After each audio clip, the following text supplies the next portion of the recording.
their intent to provide remote public comment by contacting the clerk's office by noon on the day of the meeting. The public also has an opportunity to provide brief comments either by telephone or via Zoom from the fifth floor conference room in the municipal office building. Public comments will be allowed during each agenda item.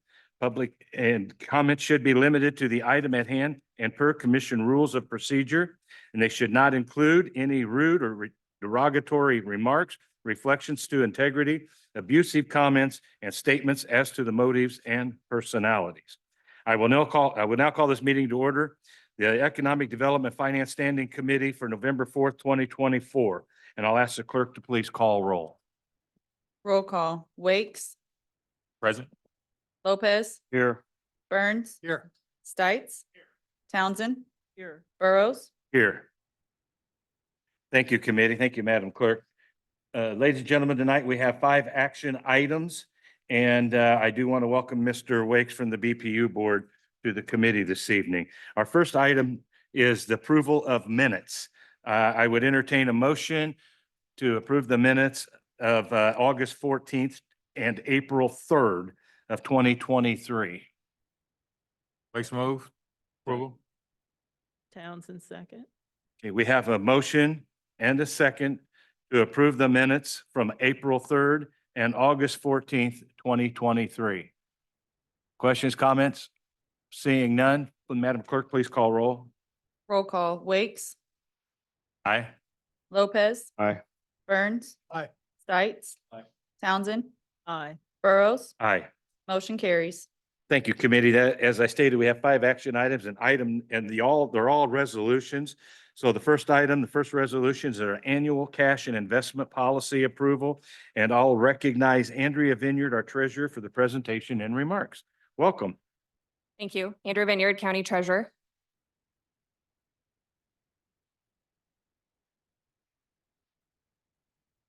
I wanted to come forth. This is an annual process. Like stated, I am here to get approval for the cash and investment policy for the 2024 and 2025 active year.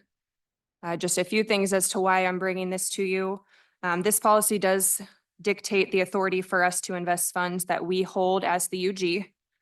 The purpose of the policy is, of course, to identify the policies and any statements that the unified government would need to make regarding managing our funds. Then it also establishes the internal policy and procedure for the management and then the investment of the UG funds to achieve the policy's objectives. Additionally, it is required as part of the annual application for the state of Kansas's expanded powers application, which I will go into detail on our next slide. I will note that there were no changes to the policy after the Cash Management Committee reviewed it for 2023 into this new 2024 document. So again, there were no changes. A few key takeaways to kind of note: the purpose of the cash and investment policy identifies the policies for responsible management of our funds. And then the policy should, at the annual review, be adopted by resolution by the board annually, first reviewed by the Cash Management Committee. The committee does include both voting members and a group of non-voting members. The voting members are going to be the CFO, the clerk, the treasurer, chief counsel, and then our non-voting members are going to be the legislative auditor, our accounting manager, the cash manager, and a member of our municipal advisory with Baker Tilly. So that's the committee that sat and reviewed the policy before bringing it to you tonight. A few things within the policy that I find very important, not taking away from the whole policy as it stands, is the diversification rule. Just always keeping in mind that as part of our policy, we want to protect our funds by institution, both by market price and also by instrument and maturity date. So we are being diverse in multiple different stances, not just one or the other. Local emphasis is also something we keep very at the forefront of our mind when doing investments. A little more about that: that's offering all investments to go out locally to a bank that's either in Edwardsville, Bonner Springs, or Wyandotte County first before we go out for investment to any other agency. That is an annual review that we reach out to all institutions among those jurisdictions, inviting them to join our local emphasis list for active bidders. We did that this last summer. We did go to all institutions. There was 17 active. We got 9 back, and we have contacts from Townsend and a few other opportunities. As the new deputy comes on board, we'll go and meet. I'm planning to meet and hopefully get an updated contact for all of those institutions. You know, people change, things change. So we'll keep working on that. But again, that local emphasis is very important to keep those dollars funded here in the UG. That's the goal in the cities that we serve. Another key point is the collateral requirements. This is something that's been listed and in the policy since I can remember. The collateral is making sure that when we do invest, that we, as an institution, always get presented to have 105% of the deposits at any given time. We review that. That is a monthly review of the policy for each institution that holds dollars with us today. I just finished October, for example, and making sure that everybody is in compliant, and then it's reported and then audited on through internal audit function as well. And last but not least, the expanded investment authority. This is also an annual review by the Kansas municipality. They require that this document, the policy, is reviewed and approved by the board before we can expand our investment policy. What that means is Kansas allows us to go out to 2 years. Expanded powers authorizes us to do investments out to 4 years.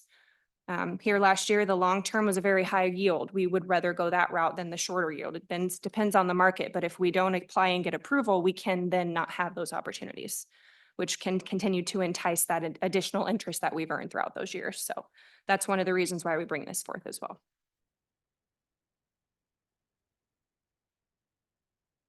And that's all that I have tonight. Committee, any questions? Comments? Okay, sorry. Go ahead. Go ahead. Mr. Wakes? Yes, sir. Earlier, the email that I sent was regarding the committee and the manager. The manager, you said selected. Is this selected from the committee members? Or what position was that? Were you asking about the cash manager or? Yes, the cash position as a manager. whole? Cash manager. Cash manager is part of the deputy treasurer function that is appointed. Thank you very much. I appreciate it. She's right here. Michelle Witten. Thank you very much. I appreciate it. Thank you very much. Commissioner Townsend? Thank you, Mr. Chair. Good evening, Ms. Vineyard. And if you want to introduce the other people here for the record, so we have them. Yes, this is Michelle Wooten. Here in 2 days, she'll be transferring to be our new deputy treasurer effective November 7th.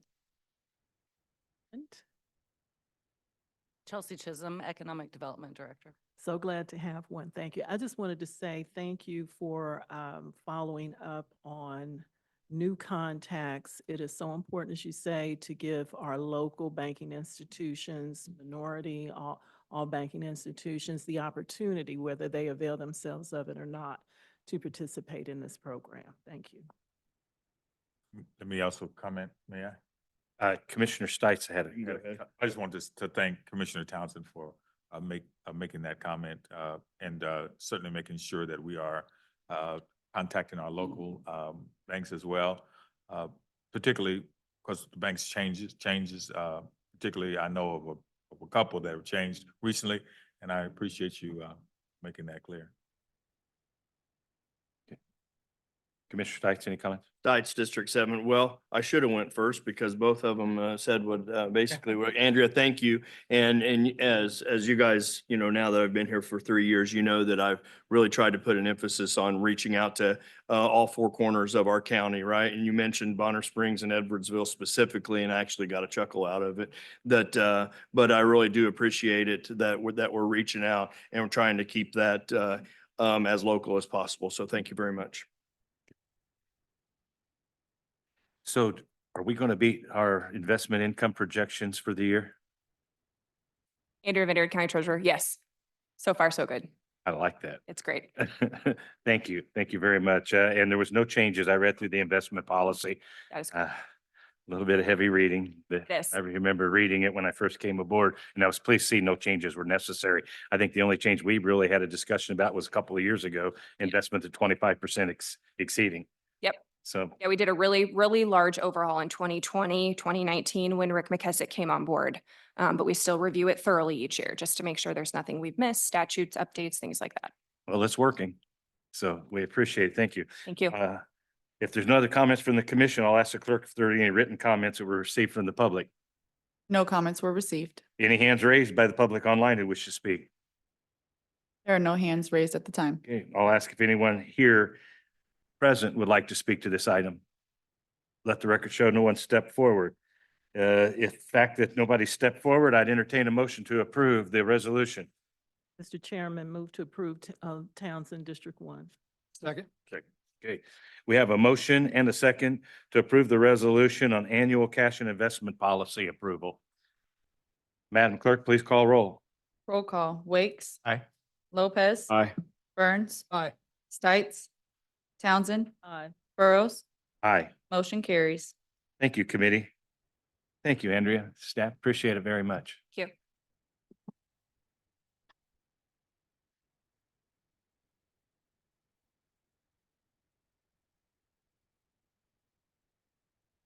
We're going to now move to the number 2 item. It's a resolution again. Third amendment to the performance agreement for the Criterion development. It's the adoption of a resolution authorizing the third amendment to the performance agreement for a 232 unit commercial multifamily development located at the corner of State Avenue and 115th Street.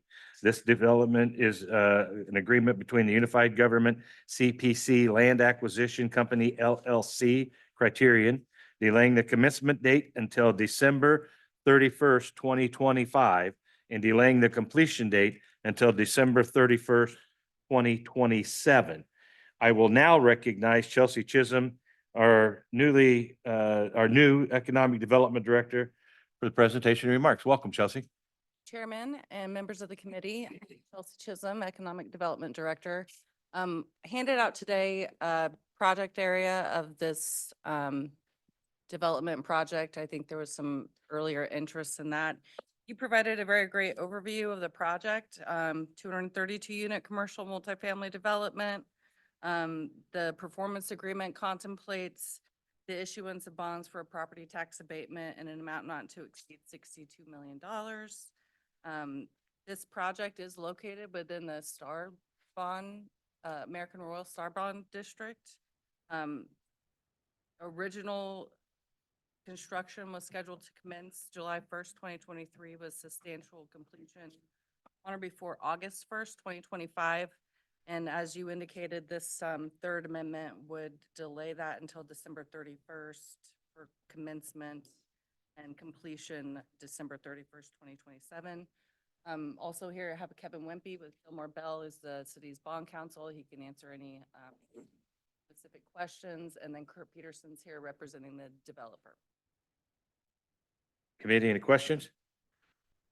Mr. Wicks. Sir, I'm glad you're here, sir, because I've been appointed to this board just this year. And all of the industrial revenue bonds that we issue, that we vote to issue, I don't know, maybe you can enlighten me. Does the unified government have a threshold on IRBs? Thanks, board member. Kevin Wimpy with Gilmore and Bell, representing the UG as your bond counsel. When you say threshold, you mean, is there like a Limit? cap in state Yes, law yes. limit? And do we have a goal within the unified government as to how many we will issue per year as to determine how much? Sure. So as far as a state law cap, now each of these come before you and they're granted or denied at your discretion or at the commission's discretion. So each project's independently evaluated like that. Good question. There are different types of bonds under state law that have certain caps based on assessed valuation or so forth, but industrial revenue bonds aren't subject to those certain caps. Very good. As far as any policy goals, so the commission does have an adopted tax abatement policy that exists and is sort of the guidepost for the commission and also developers who seek to develop that, review that policy that gets renewed and refreshed every so often as to the types of projects and the levels of incentives granted. Wonderful. And can you tell me how often we review those policies regarding the industrial revenue bonds? Is it annually or is it biannually or? It hasn't been annually. I think the most recent look at it has been maybe 2 or 3 years ago at this point. There's no set time to review? Off the top of my head, I don't think the policy sunsets or has a regular end. So there's no plan in place. We just, look at the project. It's based on the project, not necessarily, the threshold of the bonds or anything like that. We just look at the project and the merit of the project determines whether or not we approve or not approve. I think that's accurate. Yeah. Okay, thank you. That was my question. Thank you so much. Thank you. Commissioner Townsend? Thank you, Mr. Chair Townsend, District One. Good evening, council. I'll let either one of you have this. I was just looking for the real reason for the request for the amendment. Major change. Let's see, beginning and completion. So just for the record, that was my main question. Good evening, Commissioner Townsend. Kirk Peterson here on behalf of the developer. This is pretty much what you've heard from most developers in recent times. This is for me all over the Kansas City metro area. 10% of the projects are able to find a way right now to move forward. It's a combination of construction pricing, interest rates, banks still being a little bit tight. We're very hopeful, and I don't mean just we, this developer. In the development community, we're very hopeful for 2025. And so that's why the request here has only been to provide another 1 year till the end of next year to start, because we're hopeful it happens now. Sometimes we're wrong when we get hopeful, but I hope I won't see you again on this project because they're ready to get under construction. They got a lot of money in this deal to get all the way through final plan. They want to do this project, so. Well, my crystal ball is in the shop this week, so my suspicion was it might have to do with that. So that was the one question I wanted to ask. Thank you very much. Yes, ma'am. Mr. Peterson, I remember that you asked for a year extension last year. It started out, we thought about a 6 month, but we went a year, and you wanted to ensure that we didn't have to meet every 6 months to do that. And the timeline has worked out perfectly. And so if this one works out as well as this last one did, but be cautious as we move into the fourth request. We're getting a little long in the tooth on the development, and it concerns us greatly when we come back with 4 or 5 amendments. But these are market rate apartments and developments. So, and I think that's what the community so sorely needs and is supportive of. But that's the only comments I have. I appreciate the 1 year extension to keep it uniform from what it was last year. If you start in July, these dates mean nothing until you get started. So I always enjoy to see you, Commissioner. I mean it. I appreciate our dialogues, but I do not want to see you again on this project, hopefully, except for ribbon cutting. So Yeah. thank you. that I won't take that personally. Kenny, any other comments? Stites motion to approve is submitted. Townsend, Second. second. Committee, we have a motion to approve the third amendment to the performance agreement for the Criterion development. Before I move on, I do have to ask if there's anybody online that would care to speak to this item. No comments were received and there are no hands raised online. Thank you. Is there anyone present this evening who would care to speak to this item? Let the record show no one stepped forward. We have a motion and a second. Madam Clerk, please call roll. Roll call. Wakes. Aye. Lopez. Aye. Burns. Aye. Stites. Townsend. Aye. Burrows. Aye. Motion carries. Thank you, committee. Thank you, Madam Clerk. Thank you, Kurt.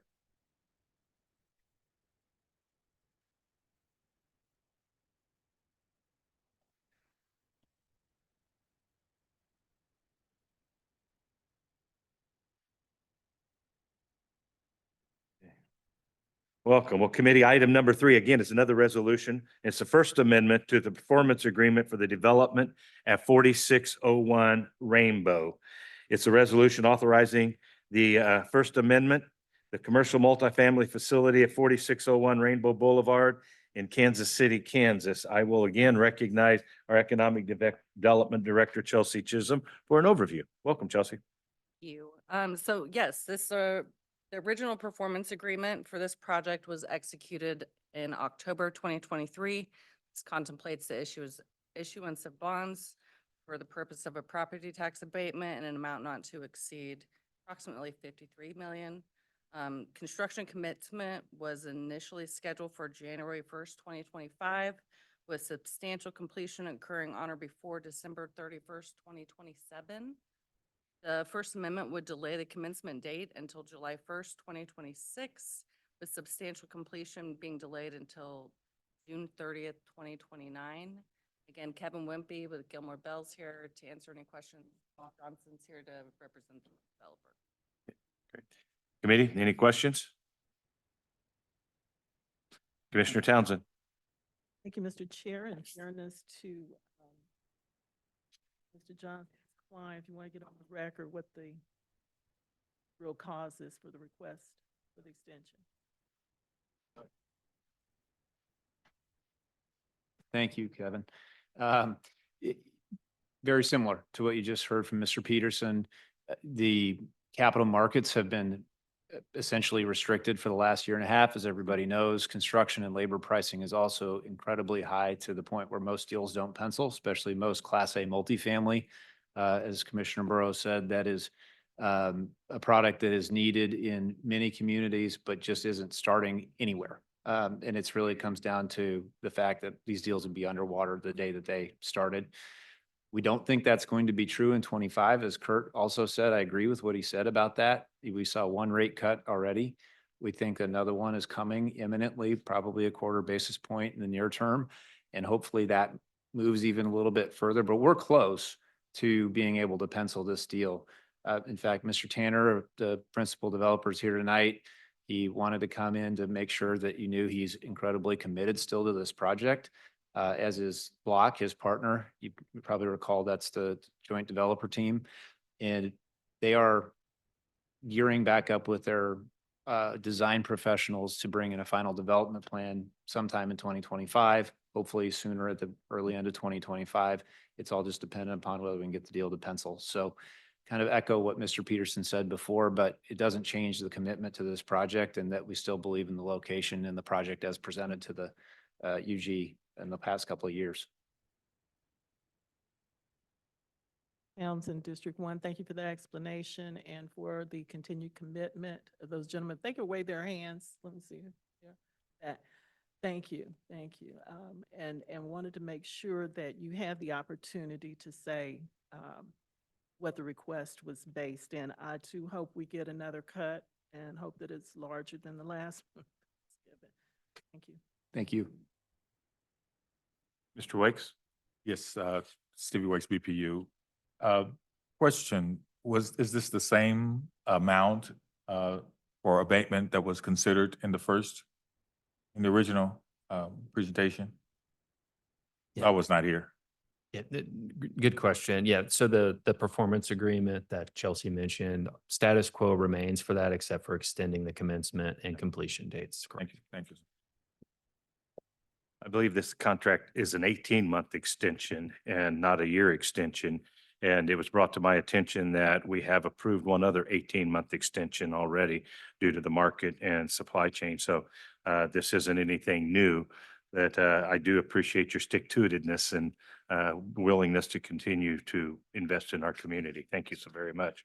Your first project is highly successful, so I only anticipate that this project will be the same. We agree. Thank you. Thank you. I'll ask if there's anybody, clerk, did we receive any comments from the public? No comments were received. Anybody online wish to speak to this item?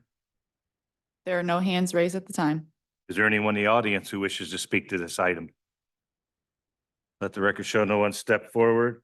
I will now entertain a motion for approval of the resolution. Townsend District 1, Mr. Chair, move to approve the resolution as submitted. Second. Madam Clerk, we have a motion to approve the resolution of the First Amendment to the Performance Agreement for the development of 4601 Rainbow. Roll call, Wakes, Aye. Lopez, Aye. Burns, Aye. Stites, Townsend. Aye. Burrows. Aye. Motion carries. Thank you all. Thank you, committee. Thank you, Madam Clerk.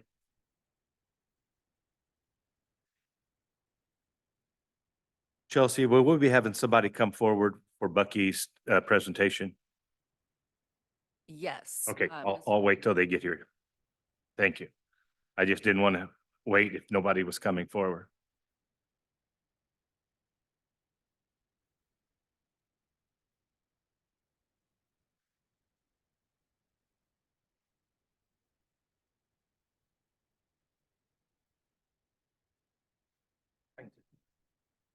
I can just sit on the end.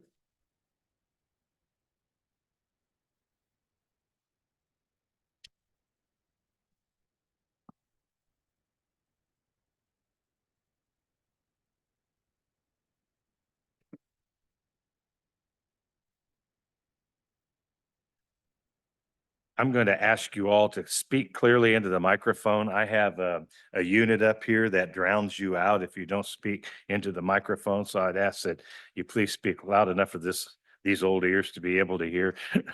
I appreciate that. Thank you. Committee, the next item on our agenda is the approval of a resolution authorizing the development agreement for Bucky's Family Travel Center to be located at 601 Village West Parkway in Kansas City, Kansas. I'll recognize our Economic Development Director, Chelsea Chisholm, for presentation and introductions and remarks. Thank you. Chelsea Chisholm. Also with me, Todd LaSala. You all are probably very familiar with him with Stinson. And then Mr. Sam Beard. Todd and I are going to kind of jointly present an overview of the project. And then Mr. Beard, I'm sure will be happy to stand for any questions that the committee has. Great, thank you. So we also have Pat Warren from Kansas Speedway, who is selling the land to Bucky's. Okay. All right. So a high-level overview, Bucky's Travel Center will be one of their largest stores that they complete, I think, second to maybe one of their headquarters out of Texas. Approximately 120 gas pumps, 12 electric charging stations, entered into with both Mercedes and Tesla. So here's just a photograph of the site plan up for the commission's consideration on November 7th will be the change of zone petition and master plan amendment. Those got forwarded from the October 30th meeting. Development includes relocation of Village West Parkway with a new roundabout, improvements to the I-70 interchange, and 3 detention ponds, to name several of the higher infrastructure investments. So as far as project financing, largely privately funded, 95 million total project costs. The request for pay-as-you-go reimbursement is about 13.3 million. 3.3 million of that is a sales tax TIF for a maximum of 15 years. 50% of that is the city's sales tax, 25% of that is the county's. There's an additional request for approximately 10 million of CID sales tax, which would be an additional 1% sales tax for a maximum period of 20 years. And then there's also a request for IRB financing solely for the sales tax exemption on construction materials, and just to clarify, not a property tax abatement. So you want me to take the time? Sure. All right. So this is what the timing, I'm sorry, Commissioners Todd LaSala, this is what the timing would look like. Our development agreement here, like many of our others, would have conditions. The conditions are to be satisfied or waived. We're kind of go or no go by March 1st of 2025. And assuming that we pass that date, Bucky's would commence construction by May 1st of 2025. From there, whenever they commence, it's about a 24-month construction cycle. I think they'd like to be open faster than that, but there's a little cushion in that for them. And so their deadline for completion is 24 months after commencement.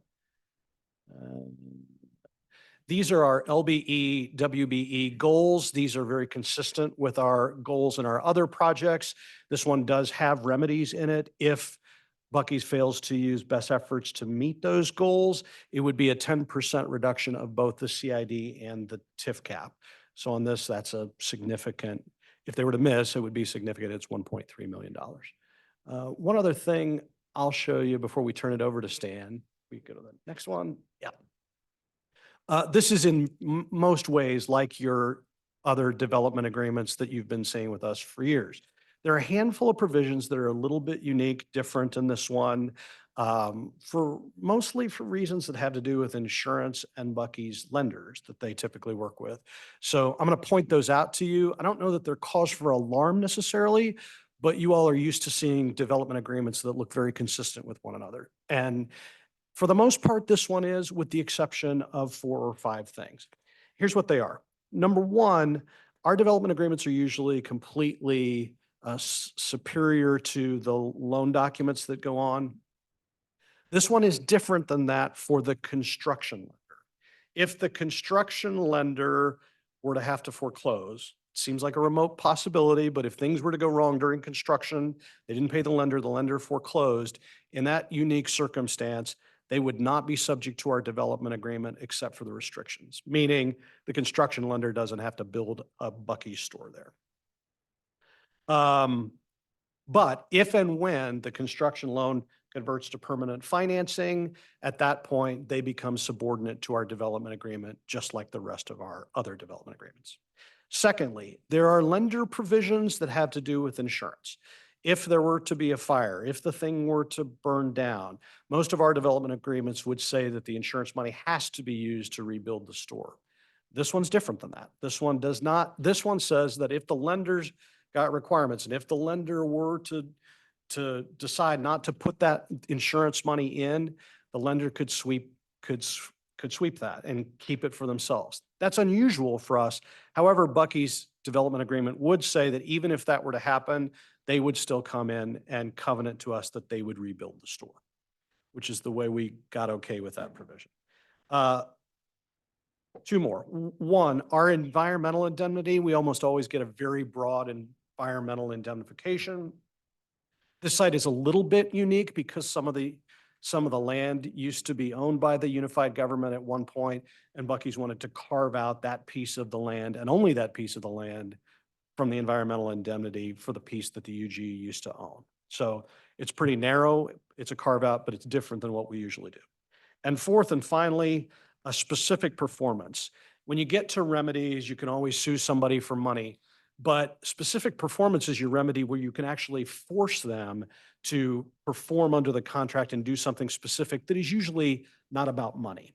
And we have that remedy, except for a few places that Buc-ee's carved out. Again, mostly they have to do with the lender and operating a Buc-ee's store specifically, but they also have to do with the obligation to rebuild after a fire. There was some consistency in these negotiations about these things. If, however, we get to that point and we were to want to exercise that remedy, but couldn't, the solution is we don't get to do that like we normally would, but then Buc-ee's has to return all of the incentive proceeds that we've paid them. So that was the compromise relative to that. So sorry to drag into the weeds a little bit about four things that are a little unique and different on this one, but you're used to seeing some consistency in these, and I felt obligated to share with you those four things. So other than that, it looks like the rest of your development agreements. Mr. Beard, would you like to take it from there? You bet. Thank you, Todd. I'm Stan Beard, Director of Real Estate and Development for Buc-ee's. We're excited to be at this point, and I'm here to answer questions. That's kind of it. Here I am. We're ready to go. Well, hopefully we won't be too hard on you and keep you here too long.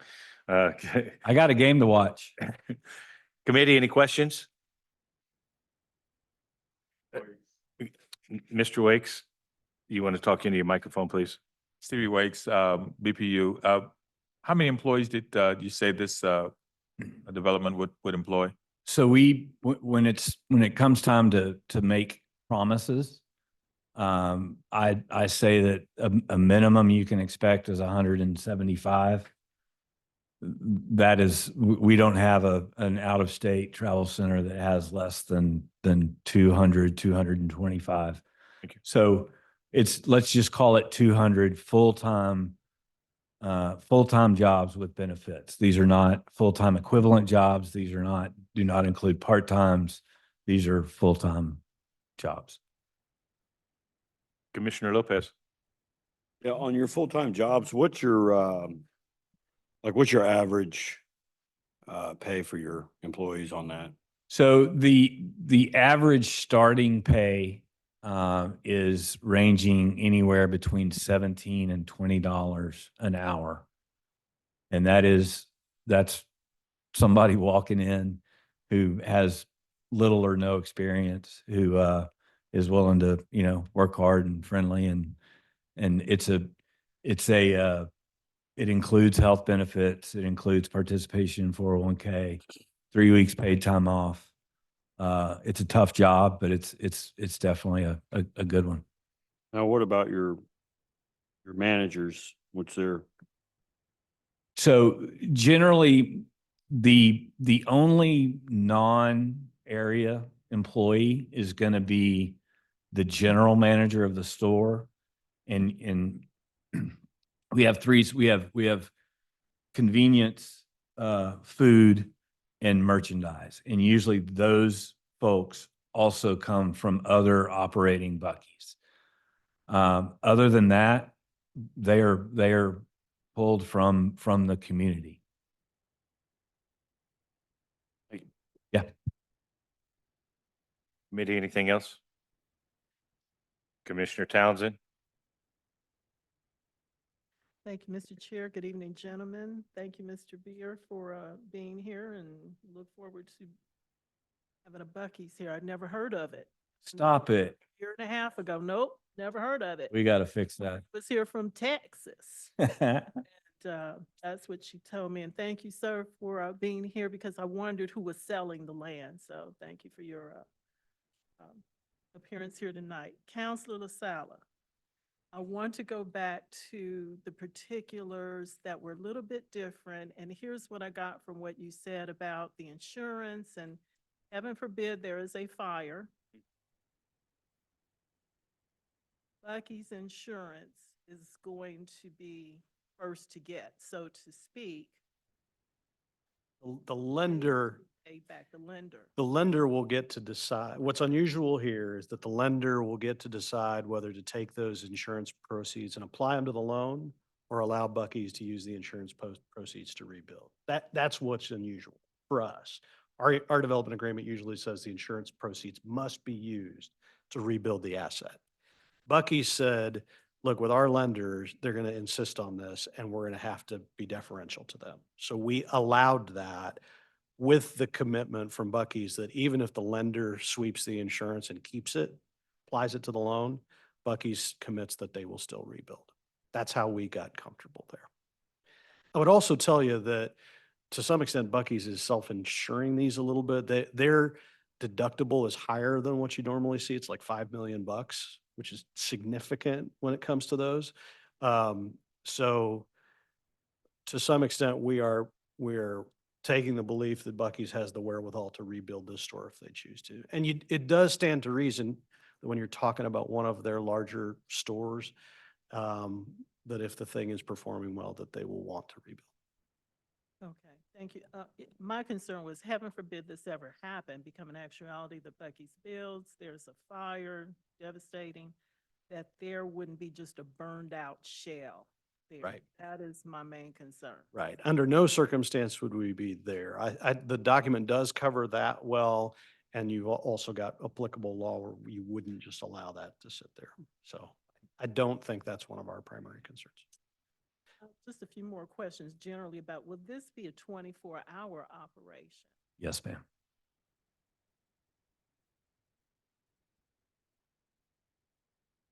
I think someone already asked it, one of my fellow commissioners, about how many employees total? Total employees, full-time employees is around 200. And we have some seasonal employees, but we don't count them in any of our matrix. Those are my particular concerns, so I hope things go well, and looking forward to seeing what Buc-ee's will be like here. Commissioner, one other thing I would share with you, just for what it's worth, even though there is not a store in our market today, this company does have fans. Like, literally driving down the road today, there was a sticker on the back of somebody's car with the beaver, the Buc-ee's symbol on the back of it. So they apparently have a national following despite not being in our market. Well, my girlfriend is a Buc-ee beaver believer, I guess, so. Amen. Seen it on TV. She knows. I hope all goes well. And I want to point out, because we're sort of new to this market, is we are not a truck stop. So we're a family travel center. There are no tractor trailer business whatsoever. your stores? Will this store have like a restaurant in it? Or It's not a sit down situation, but we have some pretty good barbecue, fresh food. Everything that all of our fresh food is made in that store.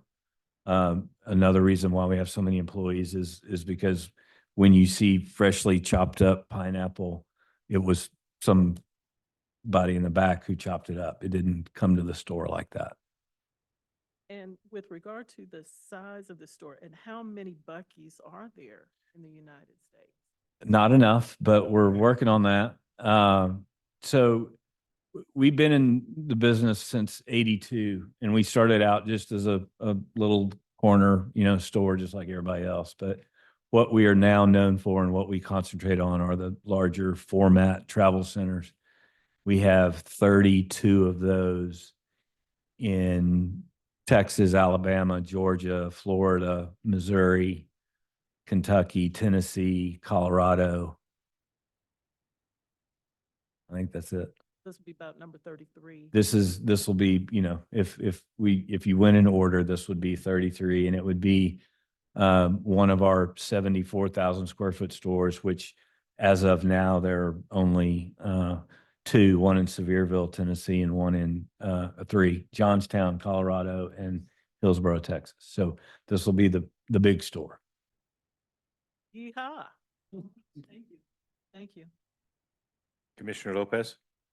Yeah, I just wanted to, I've been to your Buc-ee's several times in Tennessee. It's great. You're damn near a butcher. You have pretty much swinging meat in the middle. I was able to buy hunting supplies there. I loved it. It is the most cleanest place I've ever seen. I do have a couple of Buc-ee t-shirts, by the way. Thank you. Yeah, it's a phenomenal place. Appreciate that.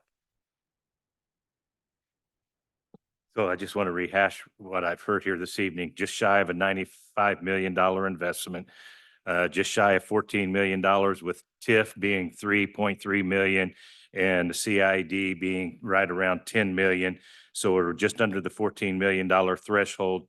CID is a 20-year, TIF is, I believe, 7 to 10 year if it pans out the way it should. Both of these could pay off early if the reputation of your organization is what it is, and I anticipate an early payout on both. So I wish you much success there. Mr. Warren, do you have anything you want to add to this in discussion? No, excuse me, Pat Warren, President of Kansas Speedway. The only thing I'd say is Buc-ee's was not the first. We actually approached Buc-ee's about this because we have been approached by other companies that are in this industry about this location. And this has been a 4-year courtship about, Stan, is that about right? It doesn't feel that long. Yeah, I mean, I think we signed the contract for this in June of 23, and that was after, I think, 2 years. So I'm roughly speaking, but we're really excited about what Buc-ee's is going to bring to Kansas City, Kansas, and to be a neighbor of Kansas Speedway. And we think they're going to be a great addition to the community, or we wouldn't be here right now. Well, I appreciate that comment. Thank you. And I do appreciate the committee's questions on the money for jobs and the money and the 10% penalty on the LBE, MBE, WBE businesses is critically important to members of this commission as well as to the community. And I commend you for meeting that criteria. It's important that we have that. The IRB, I'm really pleased to see that you chose not to use the IRB for a tax abatement. It's something that the committee has been working to address in developments coming forward. So thank you for that. It shows that you're willing to be a strong financial partner to the community, and this community so sorely needs that. And if I could say just quickly that the $13-ish million that we're talking about here in the TIF and the CID, those are our dollars. There are no dollars coming out of the UG. I want the community to know that. We're just getting paid back our dollars for putting in, what we plan are some pretty significant public improvements for the area. So I appreciate your appreciation on the IRB issue. We are a believer that We bring a lot to a community. We want to share some of what we bring, but we want to be a property taxpayer just like the next guy. Well, if I may, I'd just ask if you have any other development partners that feel that way, please bring them forward. I think we would like to have Commissioner Stites. Dice District 7, so it shot my whole idea of starting up a Chucky's. But no, you know what? This is in my district and you're welcome. I'm glad to see the quality development and the ask are not out there to where it's not something that is easy palatable for us. Todd, on the 3.3 million TIF, if we can go back to that slide, I would like to see so what is the projected payout time on that 3.3 to be paid back and then that go away? Because we talked about 50% going to the city and then 25% going to the county. That's exactly right. That's the amount that is pledged Okay. to the TIF. And it is the 15 years that we've been talking about is the outside date. That's the end of in the same way that 3.3 million is a cap, whichever were to happen first. You either hit that cap, which is most likely what would happen, Right. or you get to 15 years and you don't get to 3.3, then you're done either way. The projections are much faster than that. I think what Commissioner Burrows said is probably close to right. If you're in the 7 to 10 year window, I think that's fair. There's a chance that we blow the doors off and it's even faster than that and everybody'd like it. But I think to manage expectations, I would say that 7 to 10 years is probably very fair. And as Stan said a minute ago, he is right in that all of that infrastructure, Buc-ee's advances the money to do that day one. This is purely both vehicles, CID and TIF, purely pay as you go. We're not issuing any bonds. And the CID is all add-on tax on top. The portion you're asking about that does come out of the UG sales tax, it's 50% of the city and 25% of the county. Okay, great. So I'm assuming that in that infrastructure dollars that we're talking about, and if you want to go back, I think it's 2 slides prior to that, we'd be talking about that one. The realignment, if we will, or the alignment of the entrance into Buc-ee's and to the Hollywood Casino, right? Is that alignment there? That will be on that infrastructure dime there that they're fronting the money up front and then it gets paid back, right? Yeah, that is generally right. If you want to get real specific, our budget, if you go to Exhibit F of your development agreement, the budget there, and I'm not telling you you have to now, but Yeah, I won't. you will see that relocation, of the 13.3 million, about 6.3 million is that road relocation you're talking about. There is also a water line that's moving, that's about $700,000. Electrical relo is about 4.1 million. Sanitary sewer and I-70 interchange alignments that Chelsea's talking about are about 1.6 million. That gets you to about 13.3 million. Are there any improvements out onto 110th? Are there turn lanes or anything happening right there? And if so, somebody that lives out there and experiences on race weekends, the kind of and I'm glad that it's busy, don't get me wrong there. How will this play into whenever they're letting folks into the speedway, keeping people out of Buc-ee's, right, or in Buc-ee's? How will that work? You guys worked on that in any of that? And I know we're probably getting a little further down into the weeds than we need to, but I'd be glad to meet with you on the side if you'd like sometime. Pat Warren with Kansas Speedway. It's my understanding there are going to be improvements on both exit ramps to Okay. 110th Street. They'll be widened, a lane will be added in each case. Okay.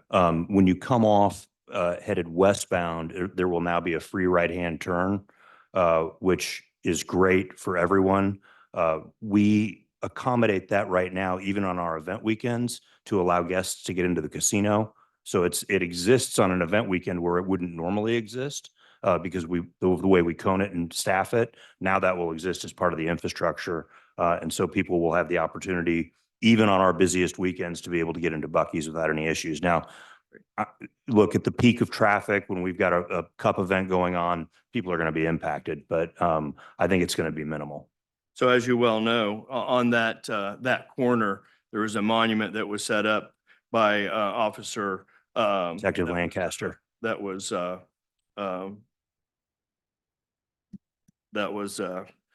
killed up there, Detective Lancaster. So I'm assuming that there's going to be something in there to remember that incident and honor him, because that's very much important to people in this community. We are going to make certain that how he is honored is even way better than how he's being honored today. It's just a matter of There will be some type of permanent monument. We haven't reached out to the family yet, but we will. And that will be something that honors his memory appropriately. He was killed or shot on our property. Yes, I remember well. I was on the police department at the time, so appreciate it. When you said it's not a truck stop, will you guys sell diesel, automotive diesel, yes. right? No red fuel though? No red fuel, death at the pumps, ethanol free at the pumps. Okay. All right. That's all I've got. You ready for a motion? Can I, Public But- first, but I do appreciate Mr. Lasab. Commissioner Burrows, if Yeah. I can add one more thing. A conservative estimate, and one of the reasons we're so excited about this, a conservative estimate of the number of visitors Buc-ee's will bring to our area is 4 million a year. And roughly 70% of those will be from out of state. And so it's just a phenomenal development opportunity for Wyandotte County generally and specifically Village West. But it's one of the reasons that we're so excited to have them as a neighbor. And I should have asked this when I asked about the red fuel. Is there and I'm sure there is, but there's not a local, we're outside, where people are, but they are buying red fuel. There's a need for ag fuel out this way. Is there the potential that could maybe change that you serve? Way over my pay grade. All right. Well, I'm- if you want to run it up the chain, let them know that I there's not a absolutely- place around.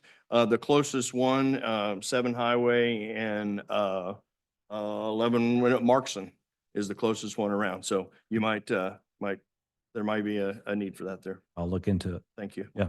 So Commissioner, I'm sorry to interrupt. One more thing that we probably should talk about, just logistically. I think these guys are very anxious to close in the near term. So I think the request from them would be that ideally, whenever we do a motion here, I think they'd ideally like to fast track and be at the commission on Thursday night this week. Well, you just stole my thunder because I just seen on section 9.9 on page 25 that time is of the essence in this agreement. So normally we don't like to fast track because we want some time to digest in case the attorneys need to go back and dot the i's and cross the t's. And if there's any other agreements that were discussed here in committee, that'll be up to whoever makes the motion to determine if they want to fast track it. It'd be the committee's purview to do that. At this time, if there's no other questions or comments from the committee, Commissioner Lopez. Yeah, I was just, the 4 million a year on the annual. Is this, okay, so this Buc-ee's here, is it equivalent to the one in Tennessee, or bigger, smaller, same size? So we have a couple in Tennessee. We have one in Crossville, Tennessee, and one in Sevierville, Tennessee. I assume you've been to the one in Sevierville. It's gonna be over by North Carolina. Yeah. Okay. So that's Sevierville. That's the 74,000 square foot store. That's the same size we'll have here.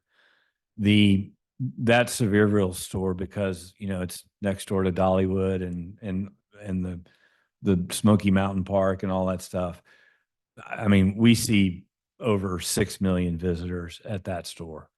So as Pat said, a conservative estimate of 4 million is we're okay with that. And one of the reasons we're successful is that we are a destination. We're a tourism attraction as much as, anybody else is, in my opinion. And so most of the people who visit Buc-ee's already know they're going to go to a Buc-ee's before they ever get in their car. It's part of the trip. They spend 45 minutes, an hour inside the store, if that. I mean, it is an entirely different experience than any other travel stop as you've made clear. Oh, yeah, because I don't remember the name of it, but it's like the world's largest knife companies right down the street. That's where I buy some of my skinning knives from. Correct. Yeah. Yeah.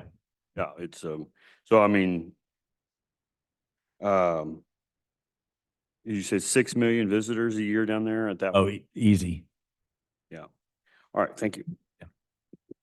Being no other questions, I'll ask the clerk if there are any written comments received from the public. No comments were received. Any hands raised from the public online who wish to speak? There are no hands raised at the time. Thank you. Is there anyone in the audience who wishes to speak to this item this evening? Please let the record show no one step forward. Committee, I will now entertain a motion for the approval of the resolution. Stites entertain or make a motion to accept as submitted and with the caveat that we fast track it to the full commission November 7th meeting. Second. District Court second.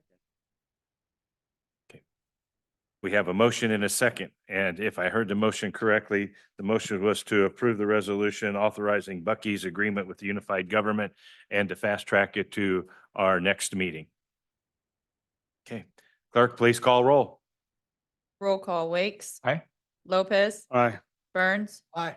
Stites. Townsend. Aye. Burrows. Aye. Motion carries. Thank you, committee. Thank you, gentlemen. Appreciate it very much.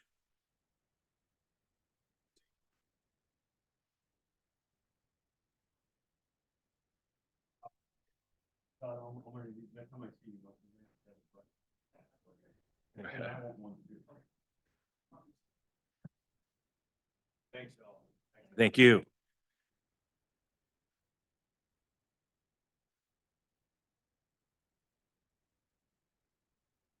Committee, our final item this evening is again a resolution. It's the third amendment to the development agreement with the Kansas Entertainment LLC.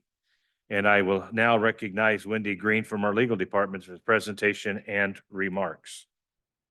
Thank you, Commissioner. Good evening, Commissioners. This is what we've done is listen to your concerns from the last time we were here. It was approved to go to the full commission meeting. It was removed from that agenda by the mayor, which under section 2.03 of our rules of procedures, he can remove an item that was approved at standing committee one time. And when he does that, it goes to the immediately preceding or the next available standing committee meeting. So that's why we have it here tonight, since it was removed from last week's full commission meeting.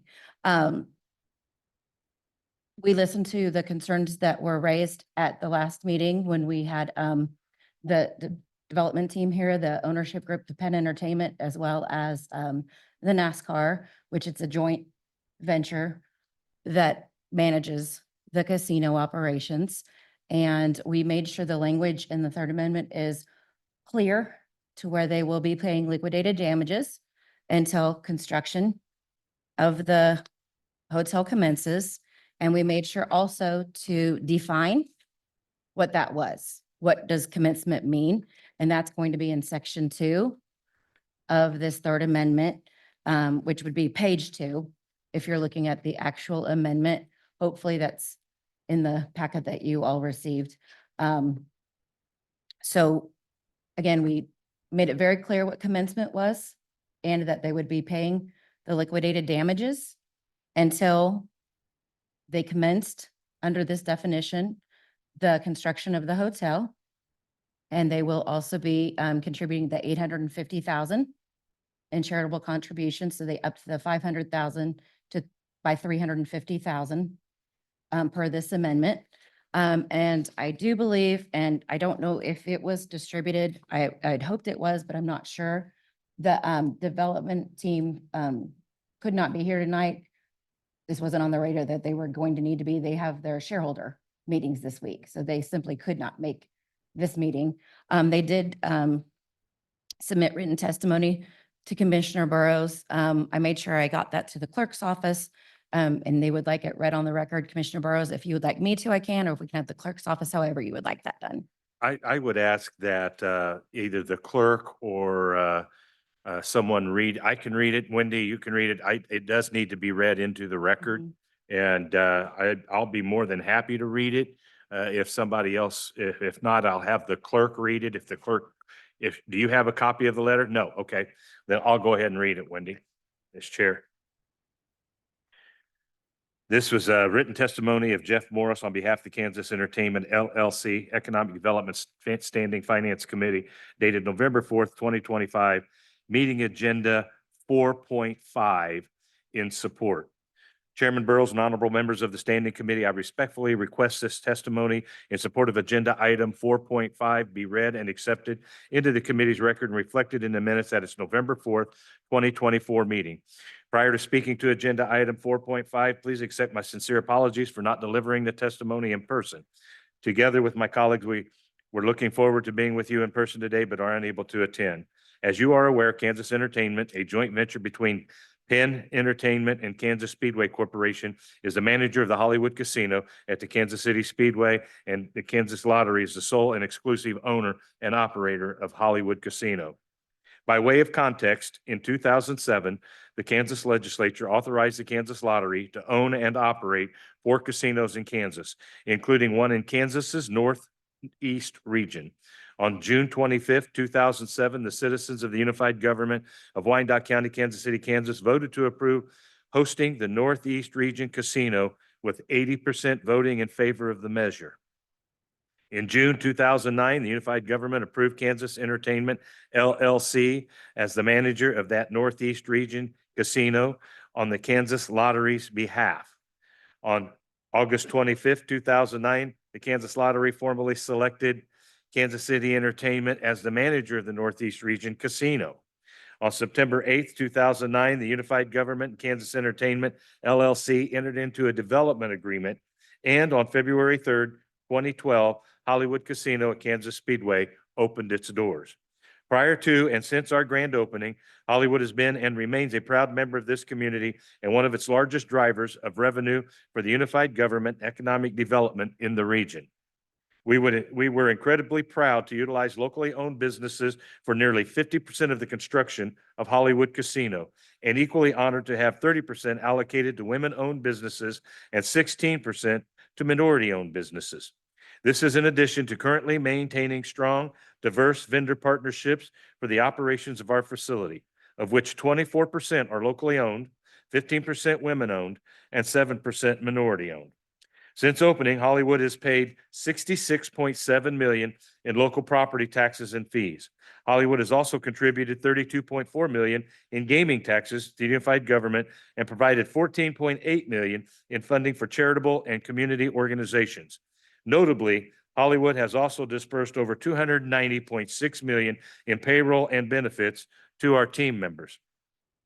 As mandated by Kansas law, the unified government annually receives 3% of Hollywood's casino gaming revenue.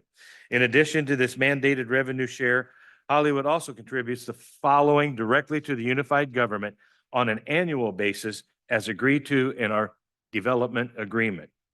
An additional 1% of Hollywood Casino's gaming revenue, $500,000 to the 3 non-host school districts, $500,000 to fund Wyandotte County social services and charitable community activities, $100,000 for the use of the unified government parks and recreation, $25,000 to be distributed to the Convention and Visitors Bureau, $10,000 to Wyandotte County Chambers of Commerce, which is to be distributed to the Kansas Area Chamber, Bonner Springs, Edwardsville Area Chamber, Kansas Black Chamber of Commerce, Women's Chamber of Commerce, Kansas City, Kansas, Asian American Chamber of Commerce, and Hispanic Chamber of Commerce.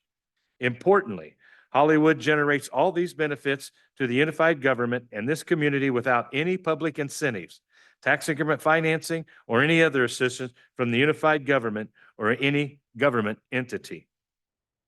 As discussed in depth before you on September 30th, Hollywood is again before this committee seeking your approval to be heard before the Board of Commissioners on an amendment to the September 8th, 2009 development agreement, removing the sole remaining barrier to Hollywood being able to construct a minimum 125 guest room hotel.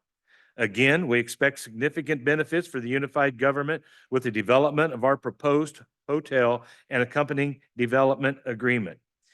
If agenda item 4.5 is approved, over the next 10 years alone, we will project the following direct benefits for the unified government. maintaining the annual 4% of gaming tax revenue, which is expected to rise with increased visitation due to the hotel. 8.5 million for unified government social services and charitable community activities. 6.5 million in new hotel tax revenue. 5 million to the 3 non-host school districts. 4.8 million in new property tax revenue. 1 million for use by the Unified Government Parks and Recreation. 500,000 in new sales tax revenue. 250,000 to be distributed to the Convention Visitors Bureau, and 100,000 to be distributed to the aforementioned chambers of commerce. The above is in addition to the expected one-time tax benefits related to the construction of the hotel and hundreds of new construction and permanent jobs at Hollywood. Again, like all aspects of Hollywood's operation, the prospective hotel will be developed without any public incentives, tax increment financing, or any assistance from any government entities. Hollywood's request to this committee has not changed since our favorable vote on September 30th, except that, per the committee's direction, Hollywood collaborated with the Unified Government's Legal Department to clarify the hotel construction timing and penalty payments consistent with the discussions held on September 30th. We understand this revised third amendment to the development agreement was circulated roughly 1 month ago without comment. We are hopeful the lack of comment was agreement that the revised third amendment to the development agreement properly addressed the concerns raised at the committee meeting on September 30th. Outside of this committee directed clarification, Hollywood respectfully submits that the discussion held on September 30th, 2024 remains accurate and complete, and this matter is ripe for consideration by the full Unified Government's Board of Commissioners. On behalf of Kansas Entertainment, Inc. and my colleagues, thank you for your efforts and consideration of Agenda Item 4.5. It is my sincere hope that I, along with my colleagues, will be with you in person at the full commission meeting on November 7th, 2024, to again testify in support of this important economic development project in Wyandotte County. Wendy, did I cover the document as stated? Yes, you did. Thank you. Thank you. Committee, any questions or comments? Commissioner Stites. I'm sorry, Commissioner Lopez. Yeah, okay, so the decrease in number of hotel rooms from 250 rooms to 125 rooms. I think they're going to shoot themselves in the foot, but especially what Buc-ee's is going to bring in. Well, and they've left, the way that they are going to do the construction, the footprint is there for them to be able to build more than that. They're going to start with that number of rooms, but then they can build onto that once it's done, if they see that their demand is going to be there. Well, They won't have to go back and redo fittings or redo any type of connections. All that will already be there. because it looks like the demand is going to be there from the get-go. They're going to shoot themselves in the foot, especially with Margaritaville going in with all those hotel rooms. Okay, thank you. Mr. Wakes, No problem. Commissioner Rose, why is this coming back to the committee? It was referred back due to the fact that we had asked council to go back and look at the agreement. I think there was questions and comments raised by committee in reference to the penalty phase during the construction time. There was questions about the commencement of construction and completion of construction, that if I remember correctly, council, that during those 2 years, the penalty phase would not be, they would not be held to the penalty phase. But it was the position of this committee that they go back and negotiate that the penalty phase would continue during construction because there was no hotel. If that's not correct, please correct me, council. That is part of it. That is correct. It was approved to go to the full commission. And we did make those changes. So that version of the amendment that would have clarified what commencement of construction meant, and that clarified that the liquidated damages would be paid through the commencement of the construction. That would have gone in front of the full commission, but it was removed from that full commission agenda by the mayor, which then sent it back to the standing committee. Mr. Wakes, you have another question? That was the question. You said the mayor sent it back. Mhm. And for what purpose? Council, do you, He wanted further discussion. He sent out a couple of memos, wanting the committee to consider a couple different, items. And that was why it was sent back. So I did read, Mhm. and I haven't heard it yet. That's why I was asking. Mhm. Why was it sent back? You know, what are we considering tonight? Because it sounds like the same stuff that we did before. So why are we looking at it again tonight? And so what I read was that there were some suggestions for alterations of the amendment, and we're to be considering that, and I haven't heard it yet. That's why I asked. Right. at this time, I'll recognize Lavert Murray, who is here representing the mayor's office, I'm assuming. Thank you, Commissioner. Members of the standing committee. You are correct. There was a letter or that was drafted and sent to the committee as this matter was sent back to the standing committee. And so the question, why was this sent back? The mayor looked at some of the recommendations that was coming forward with the along with your recommendations as it was heading to the full commission, and felt that there were other options that could have been on the table for consideration.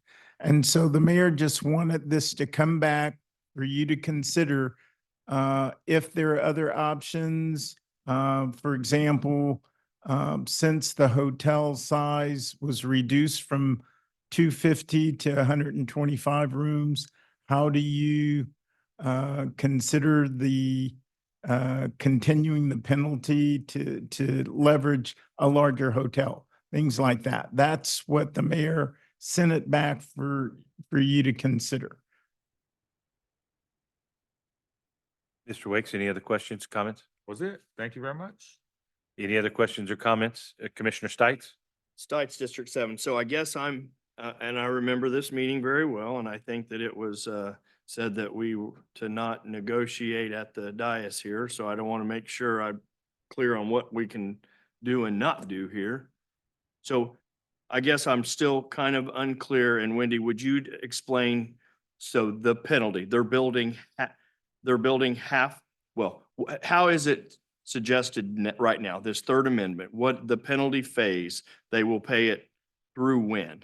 They will pay it through commencement of construction. And what we have defined as commencement of construction is beginning of construction and the construction and commencement date of the hotel as used herein shall refer to the occurrence of both the issuance of the necessary permits to begin construction of the hotel and entertainment's undertaking of a program of construction that is continuously pursued to completion.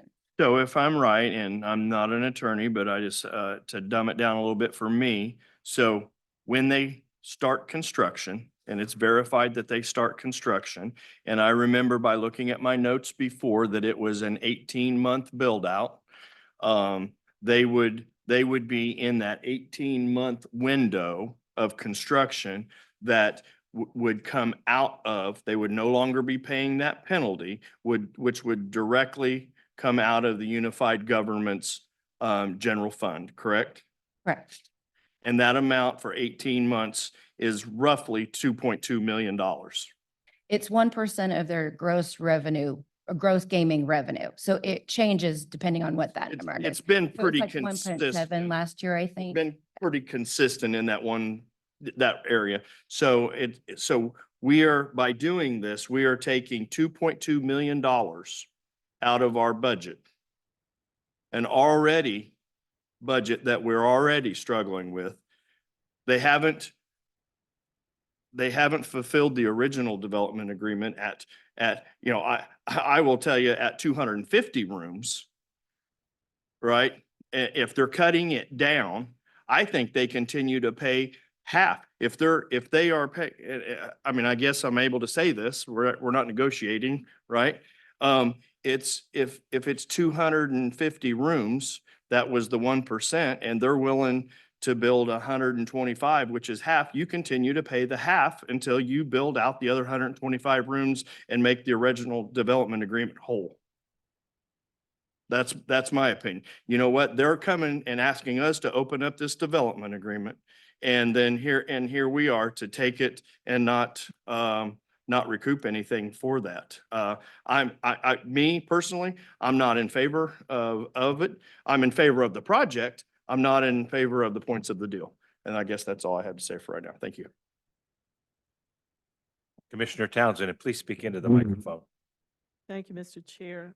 Townsend District 1. I had a different interpretation of this. At our last meeting when this came up, Penn was not going to continue to pay what was roughly $1 million for their delay in building the hotel. And I was here when that was originally worked into our budget back in, I don't know, I came in 13, so it was within a couple of years after that.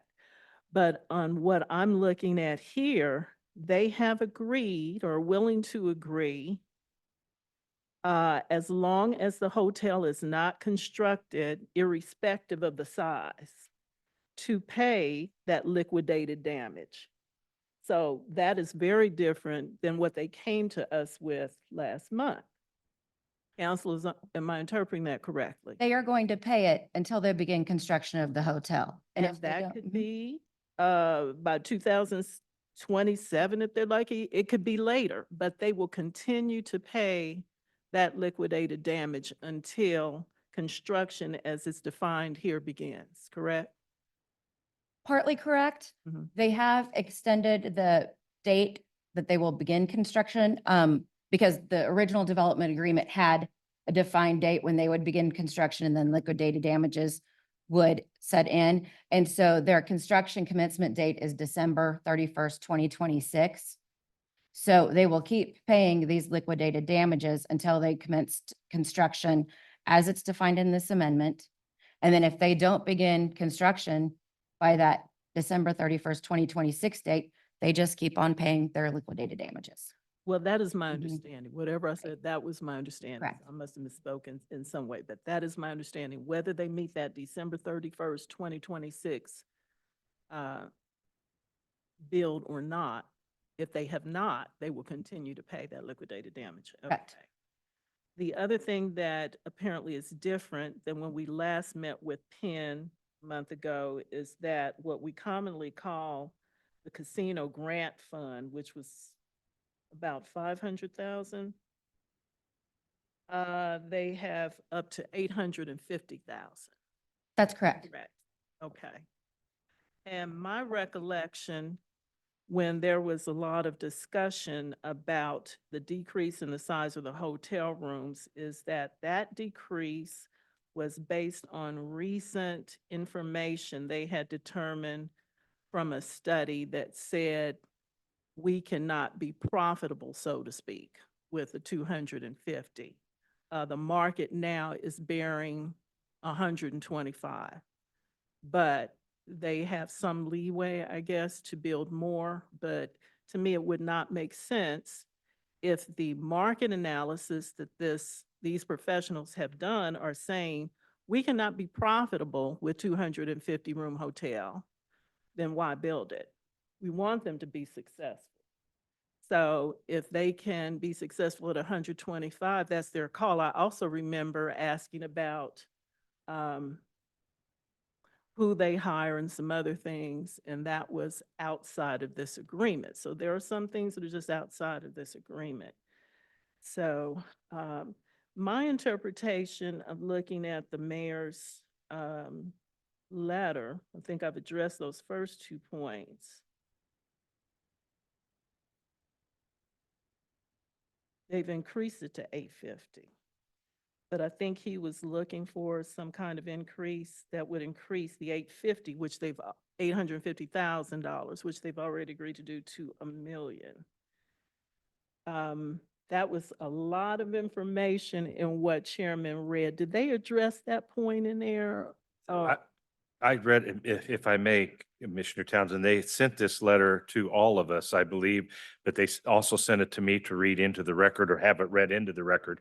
I chose to do it because I figured there would be questions, and I have the sheet open to what they're agreeing to in financial agreements. That the whole contract is in the book and that you have before you in hard copy, and all the new language is in red.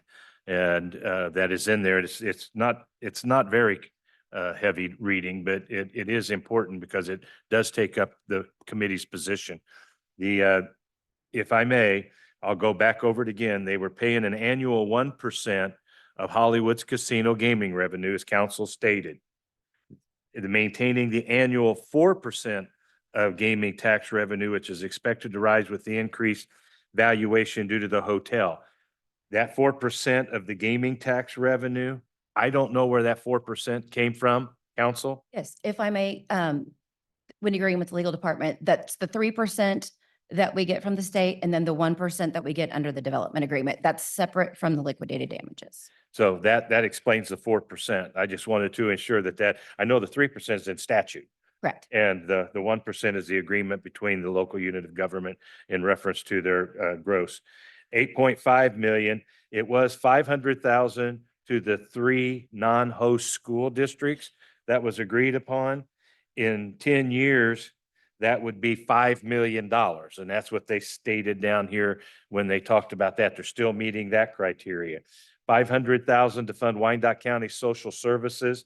They are bumping that up to 850 a year from the 500 that they were 500,000 they were paying. So that 8.5 is the 850 over 10 years. I'm just breaking these down by category. $100,000 for the use of the Unified Government Parks and Rec.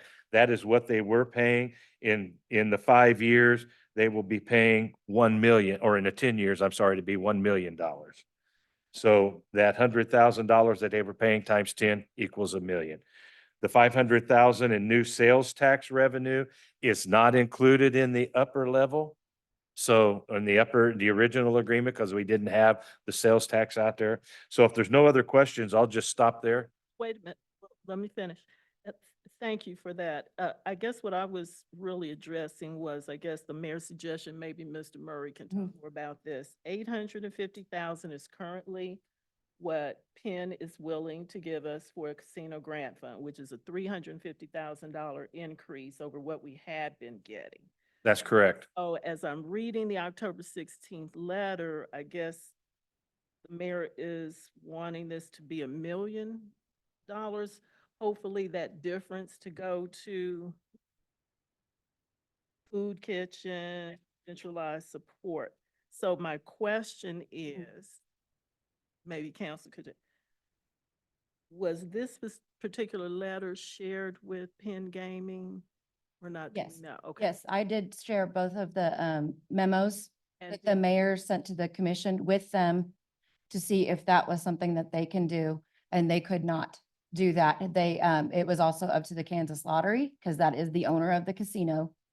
They are the management company, and the Kansas Lottery also said, no, this is what the agreement is. That's what they could do. So they have increased it. They did, $350. right, Oh, right. so But they could not do the cannot. additional 150,000. I am in support of what has come back, but my thought is,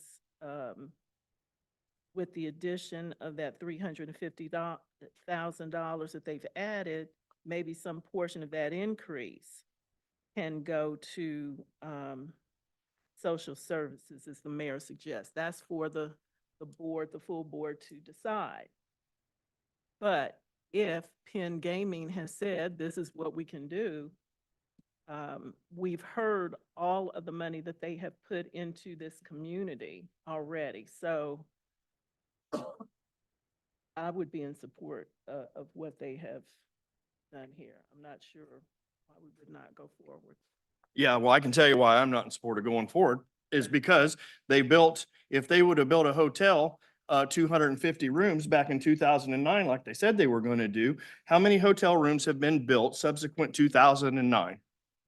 Anybody? Just take a wild guess. I don't know, 1,000? Maybe, right? So if they would have built those rooms back in 2009, they wouldn't have had to pay this penalty. And now they come back to us to open up this development agreement to act like it's our fault. I agree. I am fine with them paying or building a 125 room hotel. And if they're saying that that's what the market says that they'll support, then you know what?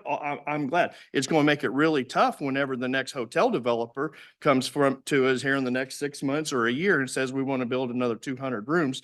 And then we're going to say, well, how does the market support 200 more rooms? We just had Penn Gaming saying it doesn't support it, right? So my stance on this is that you elected to not build the hotel back in 2009 or 10 or 11 or 14 or 18 or 2024, right? You guys decided that, not us. And we are not, I don't know why we would take the penalty that was set in place to pay for them not building that hotel and just absolving it and getting rid of it. They are not building what they said they were going to build, 250 rooms. If you're not going to, then fine. If you're cutting your room number down to 125, which is half, then you continue to pay the half. With the day that you meet 250 rooms, that goes away. That would then go away because that's what you said you were going to do. And so the start of construction, December 31st of 2026. So that means that they would be open in June of 28 because it's an 18-month build out.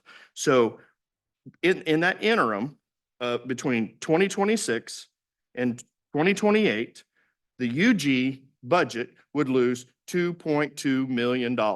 Why they are still building, why they're building a hotel. We don't, it doesn't mean that it's good, that it's built. So why should we take the money away from us? If they would have come in and say that they're going to pay the penalty up through construction, that's one thing, but they're not. They're saying we want you to take it away during the 18-month build out period. And I don't think that is fair. And I am definitely not. I'm glad that they're willing to up from $500,000 to $850,000 for the civic contribution for us to pass out to the 501c3s in our community. That's great. But I'm going to tell you what, it fails in comparison to the amount of money that we're going to be losing if we approve this development agreement as submitted. Thank you. I have Commissioner Lopez and I'll come back to you, Commissioner Townsend. Okay, so, why don't we just keep finding them until they build the full 250 rooms? You know, that just keep doing that. And then, let's say they just go do the 125 rooms. Okay, well, where are we going to be at when they're realized that they shot themselves in the foot and they need to keep building another 125? Where are we going to be at with them then?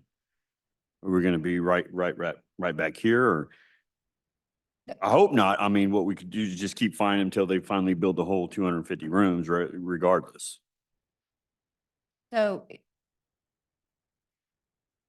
as the amendment states, it stops at construction, which was also how the original development agreement read, that until they began building the hotel, they would pay the liquidated damages. And as soon as they began construction of the hotel, those liquidated damages would stop. That's the original. And it was the 250 rooms. That is absolutely correct. Yes. But the way the language under the original development agreement is that once they began construction of the hotel, the liquidated damages stopped. And that's how this amendment continued that language, that once they began construction of the hotel, the liquidated damages stopped. So- Again, it is just the 125 rooms, but the same type of provision is in this amendment that was contemplated in the original development agreement, that once they begin the construction, the damages stop. And again, they wouldn't have to come back to build on more rooms to this committee. They would have to get whatever other approvals they would need, through our code process and our permit process, but they wouldn't have to come back to this committee because they could always build more. They wouldn't need to change the development agreement for that. Okay, so let's just keep finding them until they build the 250 rooms, be done with them. Commissioner Townsend. Well, again, When this penalty, so to speak, was begun, the emphasis was on not building a hotel. The expected capacity may have been 250, but who had heard of COVID then? There are a lot of businesses that have changed their business model, and they've had to continue as an ongoing profitable business. So I think the emphasis should be on whether or not there is a hotel. They've already told us they can come back and increase it, that's fine. But the penalty, as this was liquidated damages, was focused on failure at the time to build a hotel. So market situations change, they're willing to do a hotel, hope they're profitable. And to me, it sounded like they did the wise business thing and conducted inquiry as to what in today's market would work. Thank you. Commissioner Stites? Sites District 7, COVID was 11 years prior to this development. You know what, if they would have built in 2009, nobody had even thought about COVID. So if they had done what they said, if they said they were going to do. So I guess then what I would say is, I'm not sure, Margaritaville, how many rooms is that? 250, 240, 246, maybe? I don't know why their business model works. They're not running a casino, are they? Yeah, which Everybody's honestly, different. I'll wait until you finish. Everybody's just miles different, I'm sorry. No, Let's be respectful so no, we can keep. so this what matter I'm of record saying here. is you would think that being attached to a casino would make it even better. Not worse, that you have a casino attached to the hotel. I want them to be profitable. I want them to build out the whole 250 rooms. I would be glad if they could get there. I don't think that in the original development agreement that it was ever intended that the unified government would lose money because a developer didn't do what they said they were going to do. And that was to build. The penalty was set in place for a reason, and we should adhere to it and make them pay that until they reach the 250. Maybe they never reach the 250, but maybe they turn out and they find out that, man, we need to get moving on the other 125. That is not our problem. I would like to bring to the committee's attention that under Senate Bill 66, the gaming bill, that no public incentives can be used, no public tax dollars can be used. And that the agreement, there's two agreements, one with the state and the lottery, and one with the local unit of government. Local government's agreement preceded all of us, I believe, most of us here. So I was going to ask council, do we know who negotiated the original agreement? Because this agreement, the only change that comes about is the additional $350,000 and 125 room hotel. So I don't disagree with what you're saying, Commissioner Stites. I just want clarification that I believe council is bringing forward the reintroduction of the former agreement, and we raised the questions about the penalty phase. I don't know if it was insightful on their part or not insightful, but we have a duty to ensure that we look out for our community's interest. And so if council, do you remember who maybe have negotiated that contract? So when it was originally done, it was, I want to say it was a product, it was the unified government, but it wasn't Penn Entertainment. That was the original, one of the partners in Kansas Entertainment Ownership Group. It was the Kansas Speedway Corporation, but it was a different company that manages casinos. It wasn't Penn Entertainment. And the unified government is mentioned in it, but the unified government is actually not, we are also a signer on it. So it was negotiated by the unified government and it was negotiated by Kansas Entertainment. But again, the makeup of Kansas Entertainment at that time was different. As you remember through their testimony, Penn stated they acquired the original agreement. I'm just trying to break it down so that we can get to how this all came about, because I would think it would be remiss of us to make accusations to our council for failing to address our concerns when it was already in the original agreement.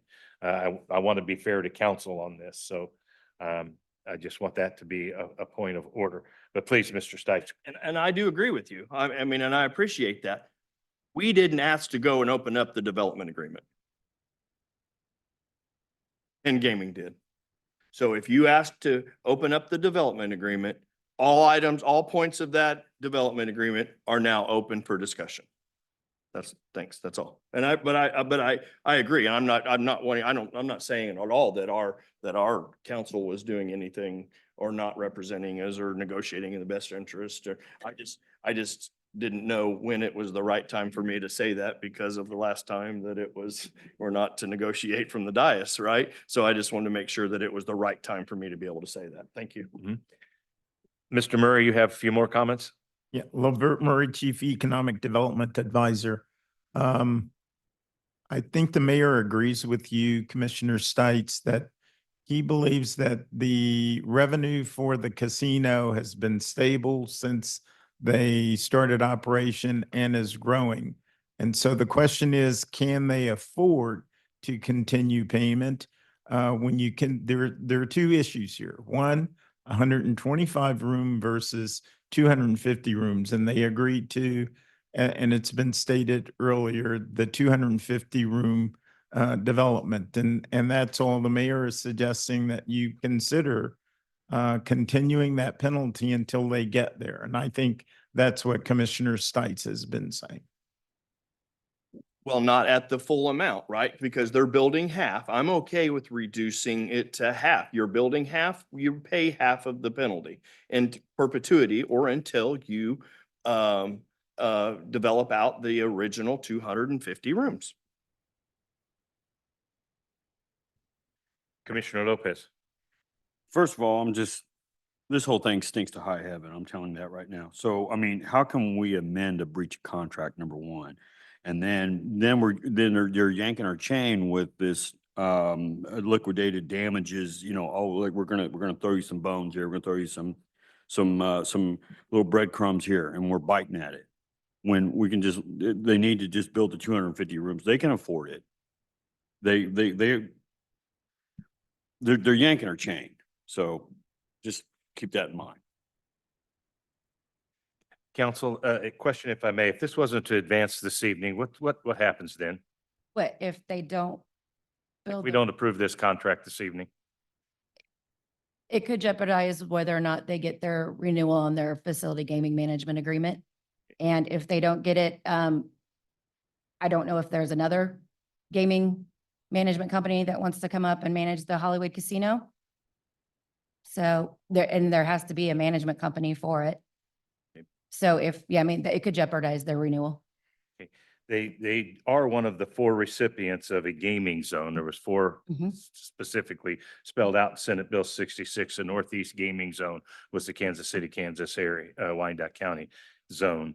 The closest competition is the Argosy across the river in Kansas City, Missouri, which I believe Penn is also a partner. So we know the quality of casinos they build and the quality of amenities they're willing to build. I would hope that they would consider continuing to invest in the local hotel for the benefit of a destination location in Wyandotte County, especially with success we've had out west. If there's anything else, please bring it up, because if not, I'm going to call for a motion here shortly. Commissioner Lopez. All right, Council. So you're just saying that this does not pass. It could what? Well, it could, and I don't know this for a fact. Right. No, I get it. So they are under a contract with the Kansas Lottery. The Kansas Lottery owns the casino, and they are the management company that manages the casino for the Kansas Lottery. So that is coming up for renewal. That goes through to 2027. So if they don't get a hotel, if they don't start building a hotel, I don't know if that's something that the Kansas Lottery is looking at. It could be. So if they don't get this agreement and they don't build a hotel, that may impact whether or not they get their renewal.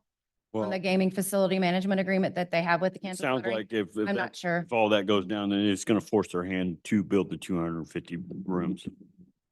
And that, for that, I don't know either. Mr. Wakes.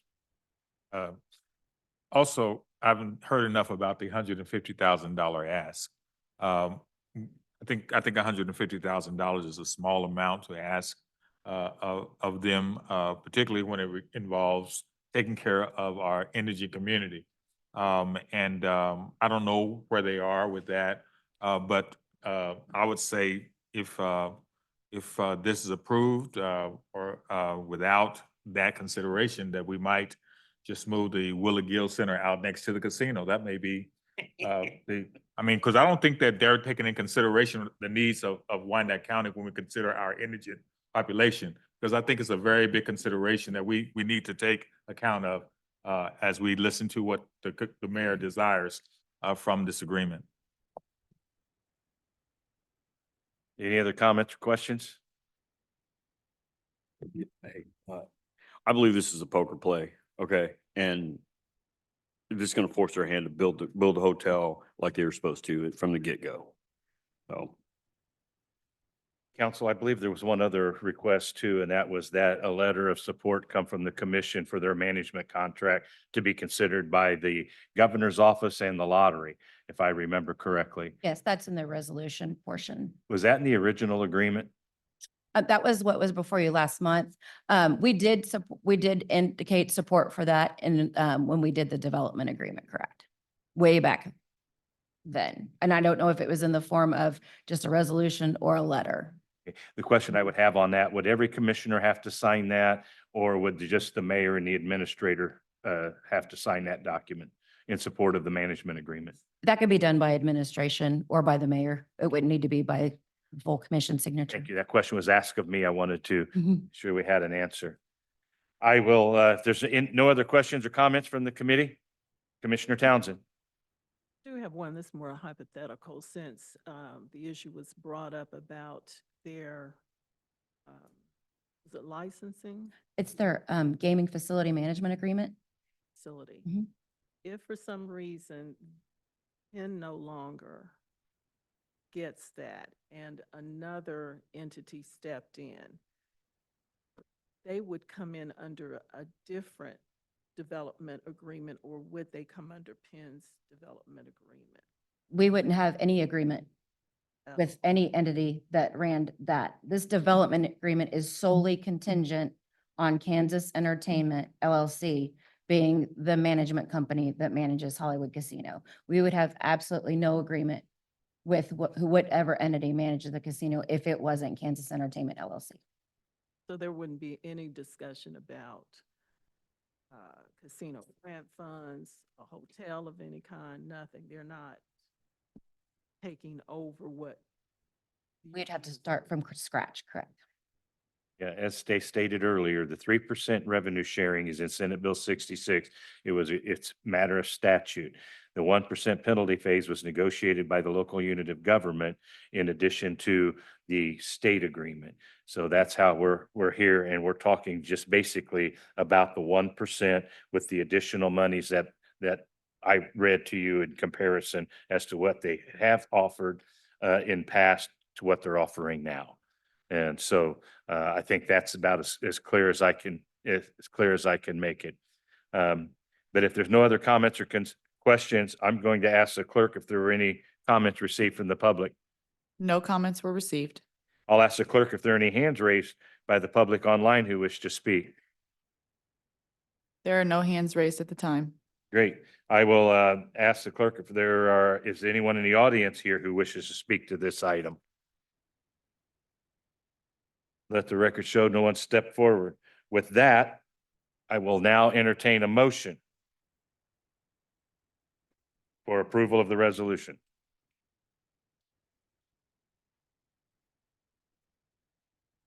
Move for approval. Second? This is Wendy with legal. I would like to clarify that they have asked that it be fast-tracked for the timing purposes in their negotiations with the state. So if that would be part of the motion, if that's your desire. Okay. So we have a motion to approve the contract as presented with the caveat of fast tracking to the next, I believe that's November 7th, Correct, November 7th meeting, and they have stated they will be in attendance. correct. Okay, great, thank you. So we have a motion and a second. Any other comments? Seeing none, clerk, please call roll. Roll call, Wakes, No? Lopez, No.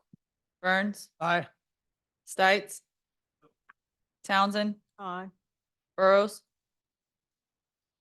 Aye. we have a tie motion 3-3. Motion dies on a tie, right? Correct. It needs 4 affirmative votes to pass. Commissioner Townsend? So you're saying the motion died?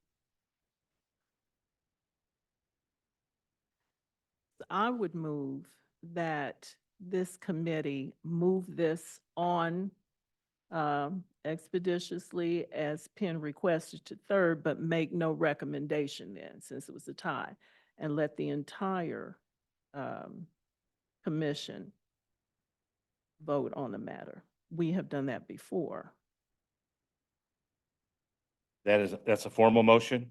That would be my motion, that this item move to Thursday's meeting of the full board with no recommendation from this body, and let the entire board hear and discuss it and take action. There a second? That would be. Second. We have a motion and a second. And Levert, Levert, I think we're finished with comment. I apologize. We're through that part. It would be up to the committee to have a discussion on the motion. I'd like to have discussion on the motion. Well, go ahead. You have the floor. this motion sounds like, and legal can rule on it, a substitute motion, which if so, would have to be brought by a member of the Prevailing party. side. Yeah. But this is not a substitute motion. It wasn't presented as a substitute motion. It was presented as another motion. It's a separate motion in its own standing. I'm just trying to follow parliamentary procedure here. The motion was made to send it forward. That's not uncommon if the committee chooses to take no action. I just want to ensure that this was not going to go on the consent calendar anyway. It was going to go for public discussion at full commission. But if the commission, the fact that we had a tie vote does just that if we choose to do so.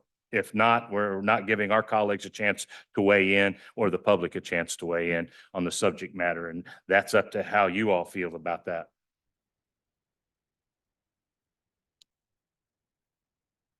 So we have a motion and a second to send it forward without a recommendation from the committee. And for this Thursday's meeting, Mr. Chairman. Fast track it to Thursday's meeting for further discussion. Any other comment? Commissioner Burns? Yeah, I think if we do this, then it gives the opportunity for the casino people to react to some of the comments of concern with the rest of the committee. I think it leaves that open where the rest of you that have questions or want to change something, that they would be there in that meeting and possibly agree or not agree to whatever recommendations you might set forth. Commissioner Stites? Well, I would disagree because I don't think that Thursday night we're going to be in the position where we can negotiate from the dais, right? If we held it to that right now, they would have to come back and discuss or decide whether our comments before they brought it to the next full commission. But right now, it's either going to be a vote up or down Thursday night. Is that right? With the legal, would that be correct? So we're not in a position Thursday night to say, are you guys willing to do A, B, C, and D? It's over. I mean, what we're sending forward tonight by sending it to full commission is the development agreement. And we will be voting on that and that item only. What's in the four corners of that contract. Commissioner Lopez? I think it's just, we didn't send it forward, just sends a message, hey, build the 250 rooms and be done. Okay, Commissioner Burns? You know, I don't disagree, but it's not for us to tell a company how many rooms they're going to build.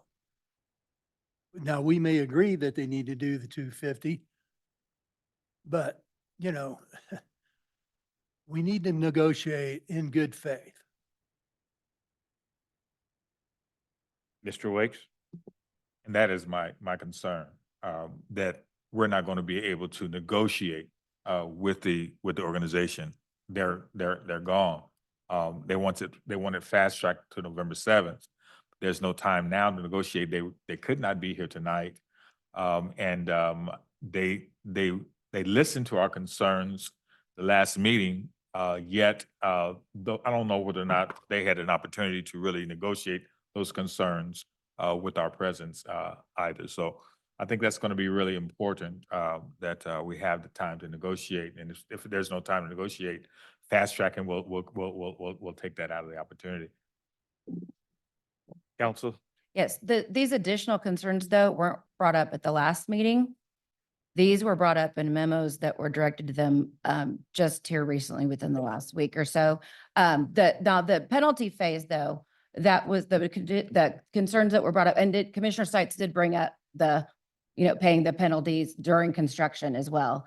And that's when they said they simply could not pay continue to pay a penalty while they were paying for construction. And that's because they don't get incentives. They're still trying to run their business while they're also paying for construction. So I know they did look at all of those incentives, or not the incentives, all of those options that the mayor brought forth in his memos. They did look at those. And what they have told me is that they put forth what they can do and also what the Kansas Lottery has said they will do. So that's what I can tell you as far as if they were here, they would tell you why they cannot do possibly what is being asked additionally of them. Commissioner Stites? Stites District 7. I don't want anybody to misconstrue that I'm saying that I think that they should build 250 rooms. I'm not. I'm saying build what you think you should build. What I am saying is we have a development agreement that said if you were to build those 250 rooms, this penalty phase goes away. You are not building the 250 rooms. You are building exactly half. So then you continue to pay the penalty of half. I don't want anybody to think that I'm trying to tell the developer that that I know better than them on how many rooms that they should build. I'm not. I'm okay with you saying you want to build 125. I can have an opinion. I would rather them see that they build the 250, but they're not. And that's their decision. But our decision is to what we do with that penalty phase. And I don't think that we should put it on the backs of our constituents at a time that we are already budget strained with going revenue neutral and doing the things that the people asked of us, to now say, let's cut this even further. Let's take more money out of our coffers. I don't think that's a good idea. And if we approve this to move forward without a recommendation on Thursday night, our negotiating is over. We're done. There's no more. Commissioner Townsend? While there may be constraints as to what can be said during Thursday. And whatever that vote is, up or down, parties can always come back to the table. So, that's not the last thing, whether this version is approved or not. If the parties want to come back to the table, they can. So, I'm glad you clarified what your thought was, Commissioner, about the 250, because again, at the time this penalty was instituted, the emphasis was on hotel or no hotel. Yeah, there was 250 cited as the expected capacity, but the emphasis was, is there a hotel or not? So. Commissioner Lopez?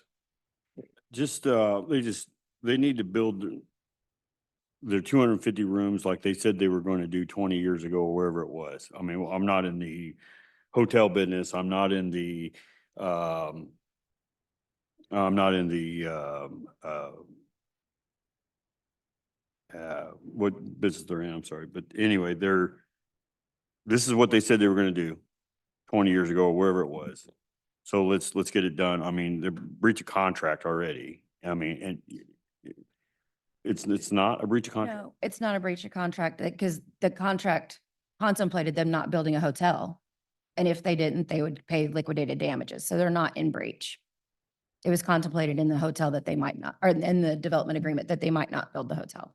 So in the development agreement, they basically said we may or may not build. Correct. That's beautiful. Mr. Chairman, call for the question. Motion on the floor. Okay. Dispensation. Calling of the question, no more debate, no more discussion. Mr. Chairman. Conway. Jeff Conway, legal. Just wanted to get clarification that if there is no recommendation, there was a document that was drafted at the direction of this committee, and that's what you had before you. So I don't know if you want to forward this item on, and then this document is available to the full commission or not. I just wanted to clarify that piece. Commissioner Townsend. Thank you for that question. Yes, that was my intention, understanding that the full commission would have access to everything that this committee is looking at and has been asked to consider. I just want to ask council, the lottery will be making the selection on the new management contract. The President Penn Group acquired the contract that was negotiated with the city. They did not negotiate that contract. That contract, they assumed the liability of that contract. So I just wanted to bring that to the attention. Committee, I just for clarification, I do want to make sure as your chair, I fully understand what we're doing here. Out of respect to the discussion here this evening, out of respect to those that operate the casino, there's been a motion to send this forward to the full commission without recommendation. And there's been a motion and a second, and then there was a call for the question. We know what happens if it goes to the full agreement, or if it goes to the full commission. Council, any guidance you want to give us prior to making this motion in reference to what may happen if the contract is voted down? I think Wendy's covered it already, but Okay. Procedurally, I think you're in a good position. Okay. Well, there's a motion and a second to advance it with without a recommendation. Clerk, please call roll. Roll call. Wakes, No. Lopez, No. Burns, Aye. Stites, Townsend, Aye. Burrows, Aye. Tie vote again. Bills. So can I, now that we're back open, oh, sorry, can I be recognized? Can we make a motion to send this back send it back with the points that we have discussed to the developer with our asks that we asked tonight? And then for it to come back to the ED&F next month. I will do whatever the committee's bidding is this evening. I just would like to have clarity so that council, I really grow reluctant to have it come back to this committee, go to full commission, come back here again. I don't think it can come back again once it goes to full committee because it's been sent back once. If it should go to full commission, I don't know what the motion is going to be. Are you going to make a motion? Just saying, is that proper? Can I make a motion that we send it back with go ahead, sorry. No, Oh. you're essentially. Time frame is the question. Why is there a time frame? November 7th was what, That's just because they wanted it fast tracked. They're not under any kind of time constraints. Their time constraints their problem don't make it my problem. right. And I just wanted that clarification. That's, Commissioner, are you essentially suggesting holding it over in committee to rework it? Correct. Okay. you can make that motion. If you choose to make that motion and get a second, we'll run it up the flagpole. And then to be clear, that would come back to this committee, right? And so do we need to be clear on what it is that I am asking? I took very good notes, so. Okay, well, you got it. Then that's my motion that it gets sent back. Excuse me. Go ahead. Does that also include what the mayor is asking? No. Mm. No. I gave them those memos, but I'm definitely taking what was been said at this committee to them, definitely. Mhm. Okay, hold on. I'm the one who got the floor. I'm making a motion. I'm making the motion that it gets sent back to committee so that we can renegotiate the points of the new development agreement as we've discussed tonight, and that it comes back to the next ED&F meeting next month. Thank you. Wait, second. We have a motion and a second. Just for clarification, council, we will retain the authority of this subject matter in this committee. Correct. Okay. Commissioner Townsend. Thank you. I have a question. If Commissioner Stites, you want what has been discussed here, we basically said no to their proposal.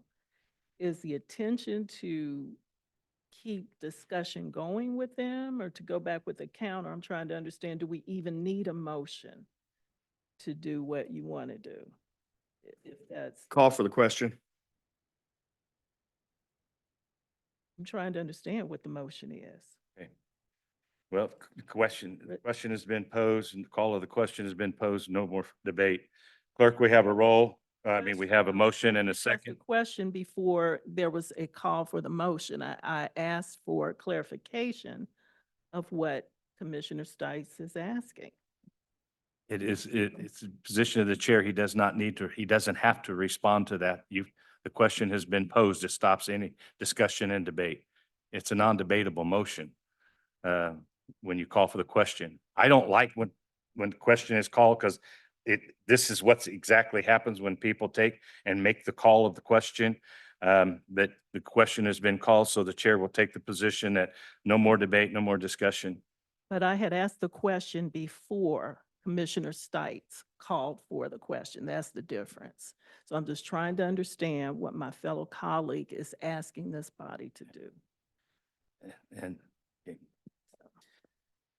okay, we have a motion and a second. Do we need to repeat what that motion is, please? We've had a lot of debate and discussion. To keep it in this committee, take it back. Once again, reach out to see what we can do about the questions that has been raised here this evening and retain possession within this committee. And we're not fast tracking it to the November 7th meeting. Okay. Everyone understand the motion? Okay. Clerk, please call roll. Roll call, Wakes. Aye. Lopez. Aye. Burns. Aye. Stites. Townsend. Burrows. Aye. Motion carries. Thank you, committee. That takes us to the end of our business this evening. I do appreciate the attentiveness and the work. We had 5 action items, all resolutions. We accomplished that this evening. I would entertain a motion to adjourn. Second. We have a motion and a second for adjournment. Madam Clerk, please call roll. Roll call, Wakes. Aye. Lopez. Aye. Burns. Aye. Stites. Aye. Townsend. Aye. Burrows. Aye. Motion carries. Thank you. For those in attendance, please stick around for the Neighborhood and Community Development Standing Committee, which will be following our adjournment.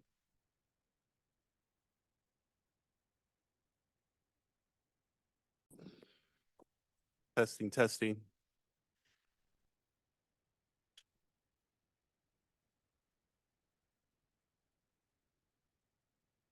Testing, testing. Oh, you haven't turned on the mic? Testing.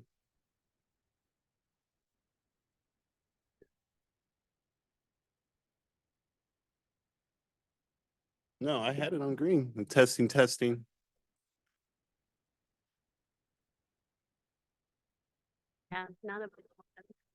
Mic test, 1, 2, mic test. Testing, testing, testing.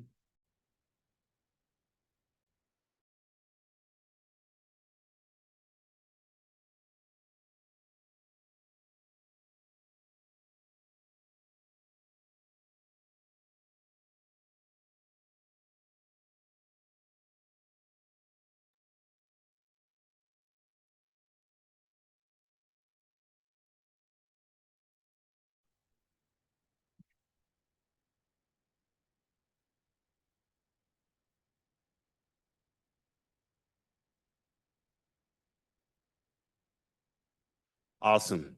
All right. Thank you all so much. I recognize game time is just about upon us. And so we're going to try to move both as quick and equitable as possible. How about that? And efficient. Okay, this is the it's November 4th, 2024 Neighborhood and Community Development Standing Committee meeting. Before I call the meeting to order, I want to announce that some committee members, staff, and the public are attending remotely via Zoom as well as on site. All participants joining by phone should mute their phones when not speaking to avoid background noise. When speaking, please speak directly into a microphone to ensure everyone is listening, to hear your comments, and to ensure a public record is made. During the meeting, please make sure that you announce yourself by name and title every time you speak so the public that is observing knows who is speaking. This is critical given the number of remote participants and is current guidance from the Kansas Attorney General. The public is allowed to participate by Zoom or submit comments by mail prior to the meeting, and those comments will be included in the record of this meeting. The public may also indicate their intent to provide remote public comment by contacting the clerk's office by noon on the day of the meeting. The public also have an opportunity to provide brief comments either by telephone or via Zoom from the 5th floor conference room of the municipal office building. Public comments will be allowed during each agenda item. Comments should be limited to the item at hand per the commission rules of procedure and should not include any rude or derogatory remarks, reflections as to integrity, abusive comments, and statements as to motives and personalities. With that, I will call the Neighborhood and Community Development Standing Committee for November 4th, 2024 to order. Clerk, can we have the roll? Roll call, Hill. Here. Ramirez, we have an absence memo. Townsend. Here. Bynum. Here. Davis. Here. Thank you so much. Clerk, are there any revisions to the agenda? There are no revisions. Thank you so much. Moving on to our next item. Our first action for business is the approval of minutes from August 14th, 2023 meetings. Is there a motion for approval? Townsend, move to approve. Is there a second? Second, Bynum. Clerk, can we get the roll? Roll call, Hill. Aye. Townsend. Aye. Bynum. Aye. Davis. Aye. Motion carries. Thank you so much. Our second item on the agenda is the resolution for the 2024 Land and Water Conservation Grant. We have our Parks and Rec Department here. Thank you all for being so patient. Please take it away. Thank you, Mr. Chairman. So I will turn it over to Matt Zayas, our fiscal officer, here in a second to walk us through these three very, actually, it'll be the other presentation. That'll be for the second item. Just 3 slides, very quick. It basically summarizes in a visual form what you've received in your packet on the agenda item report.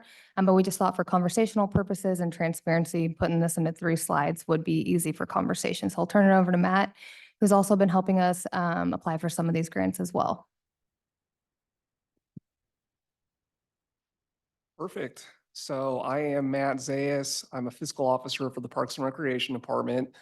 We are here tonight to talk about the Land and Water Conservation Fund grant. To provide a little bit of background, this was established as a facet of the Land and Water Conservation Fund Act in 1964 to create a fund that would assist government agencies in meeting present and future outdoor recreation needs. In Kansas, the grant program is administered by the Kansas Department of Wildlife and Parks, or KDWP, on behalf of the National Park Service. Annually, about $3 million is distributed by KDWP. The grant program requires a 50-50 match for projects. And we went ahead and submitted our preliminary application since the deadline was September 13. And an early 2025 grant notification is expected for awardees. To provide a little more background about our application, we focused on Parkwood pool improvements. If awarded, the department would receive roughly $175,000, which is half of the total estimated project cost, which is about $350,000. Our portion of the 50-50 match has been identified in the department's approved 2025 CIP budget. Anticipated improvements include the repairing of a water loss leak, installation of a new pump motor and strainer, installation of a chemical controller, the replacement of valves, sandblasting the main and wading pool, as well as applying an epoxy paint, and then replacing the pool filtration system. We didn't just pull these out of thin air. These recommendations came from a 2023 study that was published in 24 that was done by consultants with Water's Edge Aquatic Design. So these improvements were identified as immediate and basic improvements in that assessment. And basically, we're here tonight to seek your approval to keep our preliminary application in the pool, and then if we are awarded, to accept those funds. And with that, I'm happy to stand for any questions. Okay, before we get to questions, committee, I'm going to knock out public comment very quickly. Clerk, do we have anyone that submitted a public comment for this item? No comments were received. Any hands raised online? There are no hands raised at the time. Okay, let the record show there was, is anyone in the gallery who'd like to speak to this item? Awesome, let the record show. No one has raised their hand to speak. I'll go ahead and close public comment for this item. Committee, this is great news. Thank you so much, staff. Again, we talk about grants, we talk about saving taxpayer dollars, and our staff for Public Works, Parks Department. Thank you all. This is really, really good news. With that, are there any questions or is there a motion? Yes, Commissioner Townsend. Just a comment before the motion. I wanted to applaud our Parks and Rec staff, Ms. Ferrara, and all of the staff members who are here tonight. This application is so important because there was an analysis done of Parkwood Pool, which is the only public pool in KCK. It's 50, at least 50, between 50, 55 years old. When the analysis was done, the consultant said it was in relatively good shape and well maintained considering its age. However, there are some major systems problems that absolutely need to be addressed. It would be great to have a new aquatic center and all that, but the key with this application emphasizes that we need to keep up the asset we currently have that is usable. And I don't see another pool anytime between now and when we open in the summer. So this is incredibly important. And if staff wanted to speak to that, Ms. Ferrara, but I'm encouraging, my colleagues to approve this application. We had this summer several days that we were not able to service the public because of a contamination problem. And this application, and I believe will be successful, will help us get the money to get a new pump system. Among other things that you see listed here. So, Ms. Brewer, I want to speak to that because this is just so important that we keep Parkwood Pool functional. Yes, so thank you. Sorry. Thanks, Commissioner Townsend. So just to talk about that a little bit, so those 6 items in the scope are really important. They were identified in Water's Edge feasibility assessment with the Parkwood Pool facility, which we hope to bring forward to the full commission for further discussion, but it was immediate and basic improvements. And it was recommended, if funding's available, to make these repairs. It was highly encouraged to do so, so the life of the pool can continue. Not to sound dramatic, I know I said this before, but in the event there were any catastrophic events, we could continue. Also, another point to note that if these repairs were made, if there is a long-term discussion and we identify where we want to go in the future, we could still repurpose a lot of these repairs as it relates to the filtration system, the chemical controller, and those types of things. Very, very important repairs. We're lucky or fortunate to have this opportunity to capitalize on our CIP dollars next year to hopefully do a little bit more. And then I will just note that we did try to estimate on the high end, given the numbers from the study. As we know, with everything inflation, we just see a lot of project costs go up. So we're hopeful we'd be able to get this work done if approved for the grant. All right. Any other questions, Commissioner Townsend? Well, just a comment. Thank you, Ms. Farrar. I'd also like to recognize the diligence and hard work of Michelle Lockett, who's also here.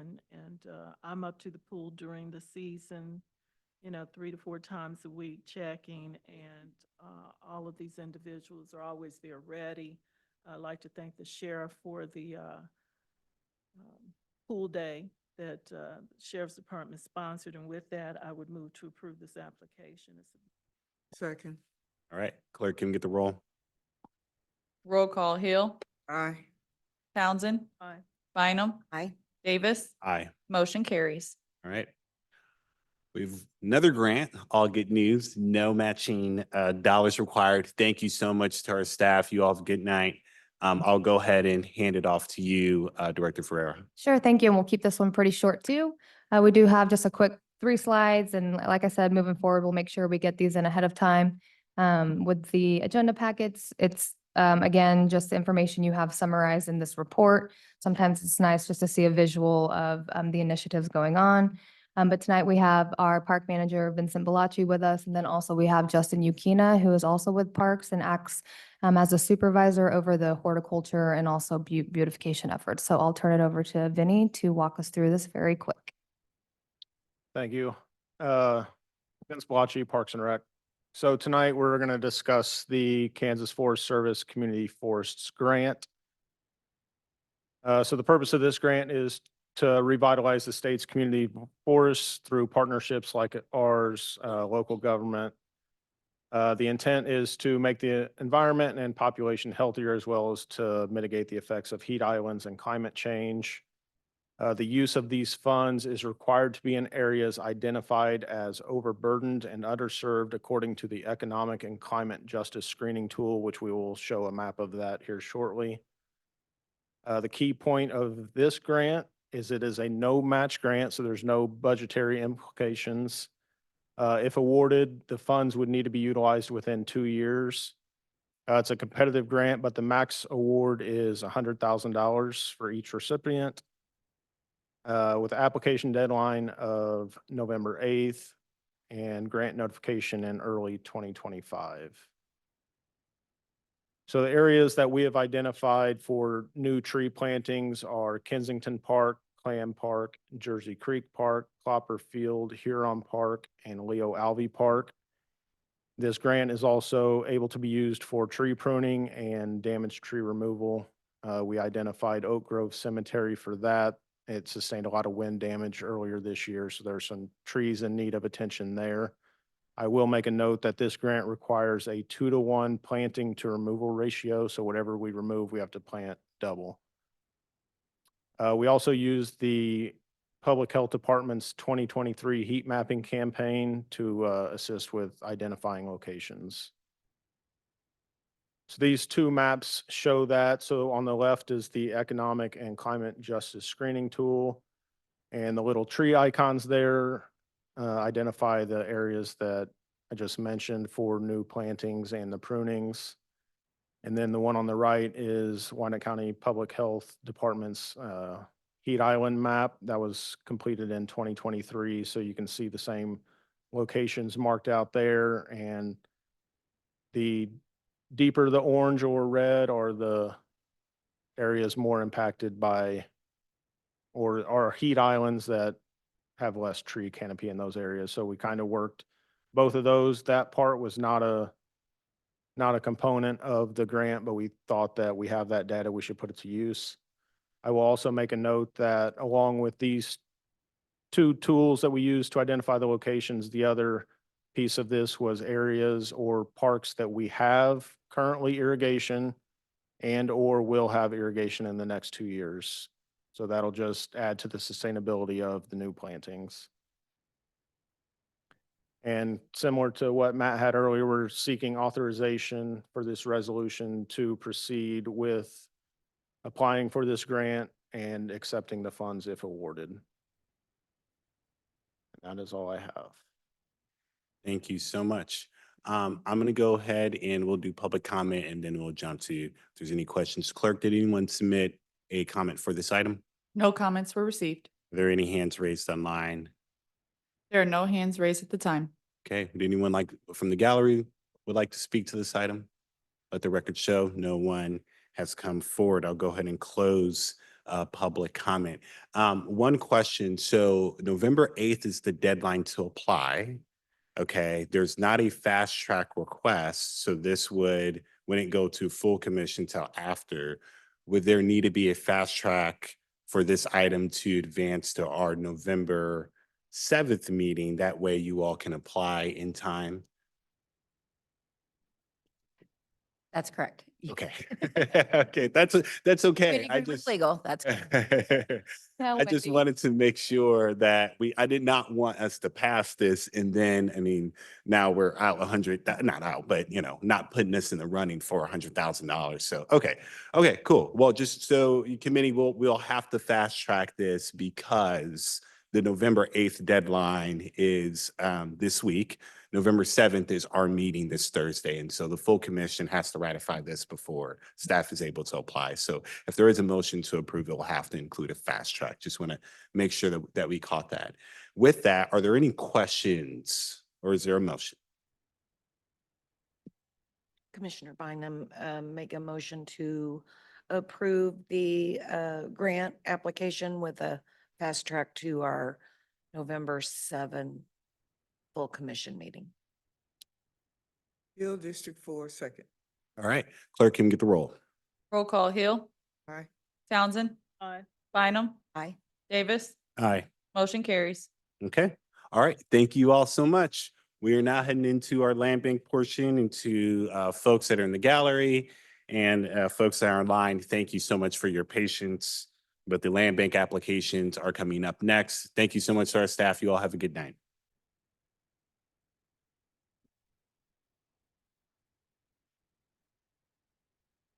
Go Chiefs.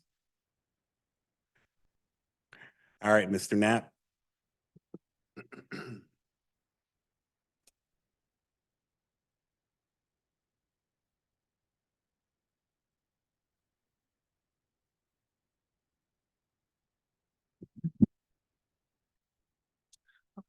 Good evening. For tonight's agenda for our options, the first 4 items didn't receive any comments from staff or the neighborhood group.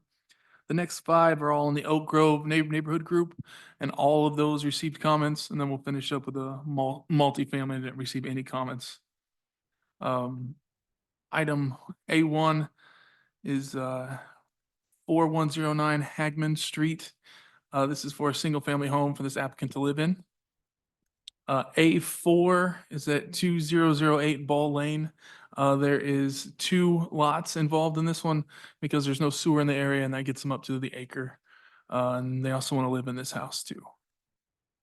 A5 is at 1331 Yecker Avenue and 1337 Yecker Avenue. There's 2 houses here.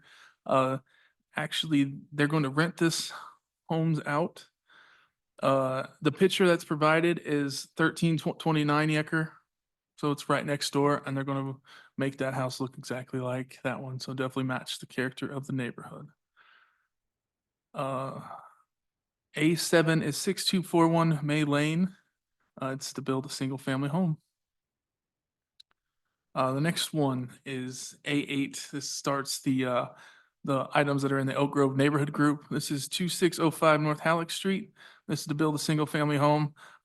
This contractor has actually completed the option for 2601 to build a house, but hasn't started building yet. But they have completed the option. The neighborhood group comment on this one is they haven't contacted the neighborhood group yet for a meeting, and they're requesting to hold it over for that neighborhood meeting to take place. All right, A12 it encompasses 11 lots, and the first one is 2710 North Fifth Street. So it's like north of the Peregrine Falcon neighborhood group. This builder has built a home on a land bank lot. So they're coming to build more. The neighborhood group comments on this one was that the applicant is willing to hold for that neighborhood group meeting. Next one, A13 is at 2530 North Sixth Street. This is for 4 lots. This is from Kenneth Washington is the applicant. And the neighborhood group comments was that they haven't spoken to him. But the neighborhood group also told me that Mr. Washington is also involved with the altar support application. That's A15. He is the builder for them. He hasn't built anything for the land bank yet, but this is definitely under the 5 limit of 5 lots for new builders, but he's actually built for altar support. The waters get muddy here. He is the builder for altar support. Altar support has built projects in KCK, but he is not altar support.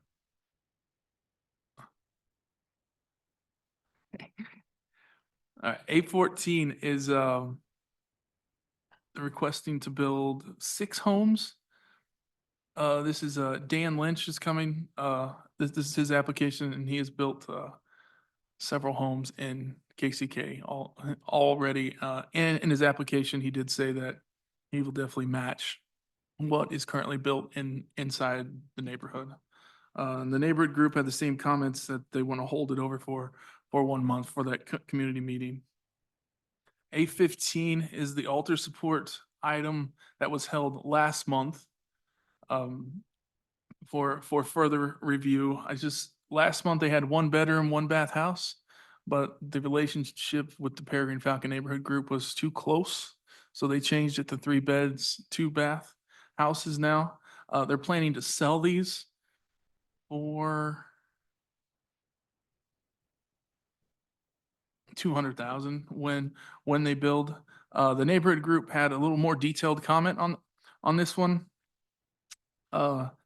Since they are a 501c3 and they're asking for 8, and they want to limit what they get to 3 lots instead of 8.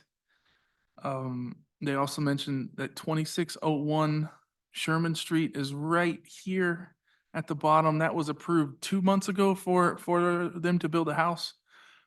So this project is so basically the neighborhood group says, I would like to see them limited to 3. All right, and this takes us to our last one is B1. It's our multifamily. It's for a duplex at 111 Shawnee Avenue, and it meets the zoning, and I didn't receive any comments on this one. That concludes my items. Okay. Let's go ahead and do public comment first, and then I'll go ahead and indulge you all committee members. So clerk, do we have any comments for any of these items presented by staff? No comments were received. Are there any hands raised online, any applicants that would like to speak to their application? There are no hands raised at the time. Okay, and if there are questions, we can kind of field it out. If there's anyone in the gallery that would like to speak to any of these items? Okay, let the record show no one has come forward. All right, I'll go ahead and close public comment. If you are a land bank applicant, we do want to open opportunity for you to answer questions if the committee has any. With that, committee, any questions? Yes, Commissioner Townsend. I appreciate going all the way down, but some of these I need to go back because I have. That's all right. So, Mr. Knapp, did you say there were, look at A1 through 7? Were there any comments or there weren't comments? I almost think we need to go back to doing these singularly because it's so much, but were there any comments? There was no comments Okay. from staff or neighborhood groups. And I think Chair has already asked if anybody, if the public, so my recommendation would be to approve A1 through 7. A1 through 7. If you can hold that motion, Commissioner, for A8, it's, I'm looking at this now, there are also, I'm trying to see if there are any other, there are also no comments, but they have not said, no, nope. I take that back. I'm so sorry. There was a comment that that the applicant for A8 has not made contact with the neighborhood group. So my apologies. So your motion is to approve applications A1 through A7. Do I have that correct, Commissioner? Correct. Okay. Is there a second? Bynum, second. Okay. Clerk, can we get the roll? Roll call. Hill. Aye. Townsend. Aye. Bynum. Aye. Davis. Aye. Motion carries. Okay. That puts us at A8. Are there any questions? Yes, Commissioner Townsend. Well, let me ask Mr. Knapp, were there any comments with A8? Yes, the neighborhood group said that the applicant has not contacted them yet. And they're wanting to meet with them. Okay. Well, again, for the record, there's no requirement that they do, but I will say that I think Ms. Jefferson contacted me at the last minute this morning. I didn't get to it, but and I don't know, since she was not present, I think her intention was to be by phone. So let's do this, if my colleagues have no objection. I would move to hold 8, what is this, A8, A12, A13, A14, A15 over for 1 month to give the neighborhood group and the proposed builders the opportunity to get together, even though, again, there's no requirement, since there is an active neighborhood group there. That would be my recommendation, to hold those over for the specific purpose of having those parties get together. Okay. And then return it back the next meeting of this committee. Okay. And for clarity, so we are November 4th right now. Our next meeting is December 2nd. Is that accurate? So I don't want to be That is kind of correct. too literal here, but would it just be the next meeting? Okay, so the December 2nd meeting would be to hold over for those. Is that your motion? My understanding from previous that we can only do that for 1 month. So whenever the next meeting of this body is. Gotcha. I just don't want anyone saying, counting the days and then business days and all that stuff. Okay, awesome. Is there a second? I just want to clarify that you're asking A8, A12, A13, A14. And 15. And A15. Okay, I thought I completed 15. And the reason why I was asking about 15 is because it's my understanding that A15,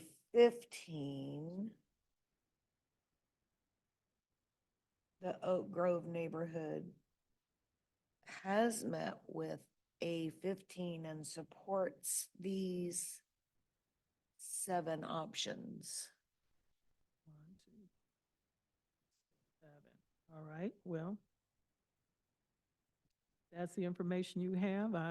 Commissioner, I would say that the Oak Grove Neighborhood Group said that they would like to limit them to 3 properties instead of That is it's not actually what 8. I have here, but, Well, for clarity's sake, I think it would still be wise to hold that over so the understanding is clear, whatever it is. okay, that's fair. Okay, cool. All right. So I think, did you make a motion? So the motion was, My motion to hold over items 8 through 15 inclusive, so that the builders Mhm. and the neighborhood group stated can meet, and this comes back to the next meeting of this body. Bynum, second. Okay. Mr. Knapp, if you can work with particularly with this altar support and who's Washington. Kenneth Washington, just to add that. I'm so sorry, a public comment has ended. Are you one of the applicants? Okay, yes, if you would like to come forward and add some clarity to this, I need to know which application you are with. Oh, wait, please, press on the, button. It should go green. And then we just need your name, we just really need your name and then which application you're tied to. Alicia Van, Alter Support. Okay, yes, please enlighten us. I have met with Oak Grove several times, in person, neighborhood meetings, via telephone. I spoke to two separate Oak Grove members via telephone, maybe 4 or 5 emails between Oak Grove. So our communication has been open. Our first item was approved, and then the next month they pushed it back 2 months, which would have led till today. And then I want to say Mr. Knapp, I had spoke with him as well as Elnora, as well as Mr. Bush, who relayed to me that they were in favor of the project. However, the comments that were received today was they wanted to limit it to 3. As they stated, we wasn't experienced builders, however, we are. I invite you to view our building on 9151 Parallel, beautiful commercial building that is up. If anybody wants to stop by our nonprofit, we're just really here to do the good work in the community. We want to bring affordable housing in that northeast area. We just, would love you to work with us.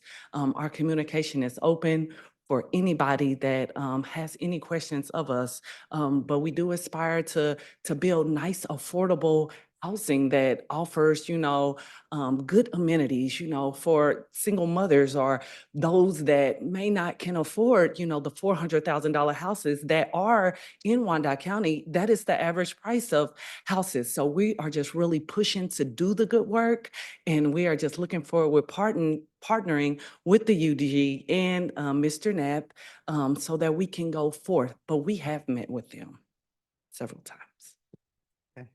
All right. Does anyone have questions? Now that you're here, just stay right there. Does anyone have questions for, yes, Commissioner Bynum? Thank you. Thanks for being here and waiting for the meeting. Do you mind telling me, I watched you build your building at 91st and State. What is that building being used for? I've wondered this whole time. What is that? Is that your headquarters? We actually work with intellectual disabilities. I see.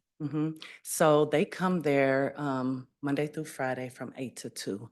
And we just go out into the community and we just offer them, the best lives that they can have.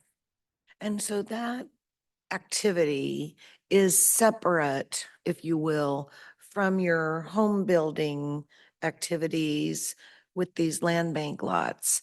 And I'm trying to make sure I'm understanding. Miss Elnora has sent us an email and she says, Oak Grove and the HOA want to help this emerging developer.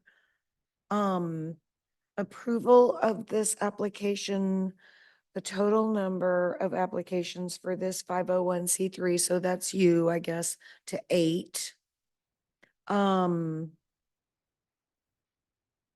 Prefers to limit the total number of lots to 3, including the lot at 2601 Sherman, which apparently we approved last month.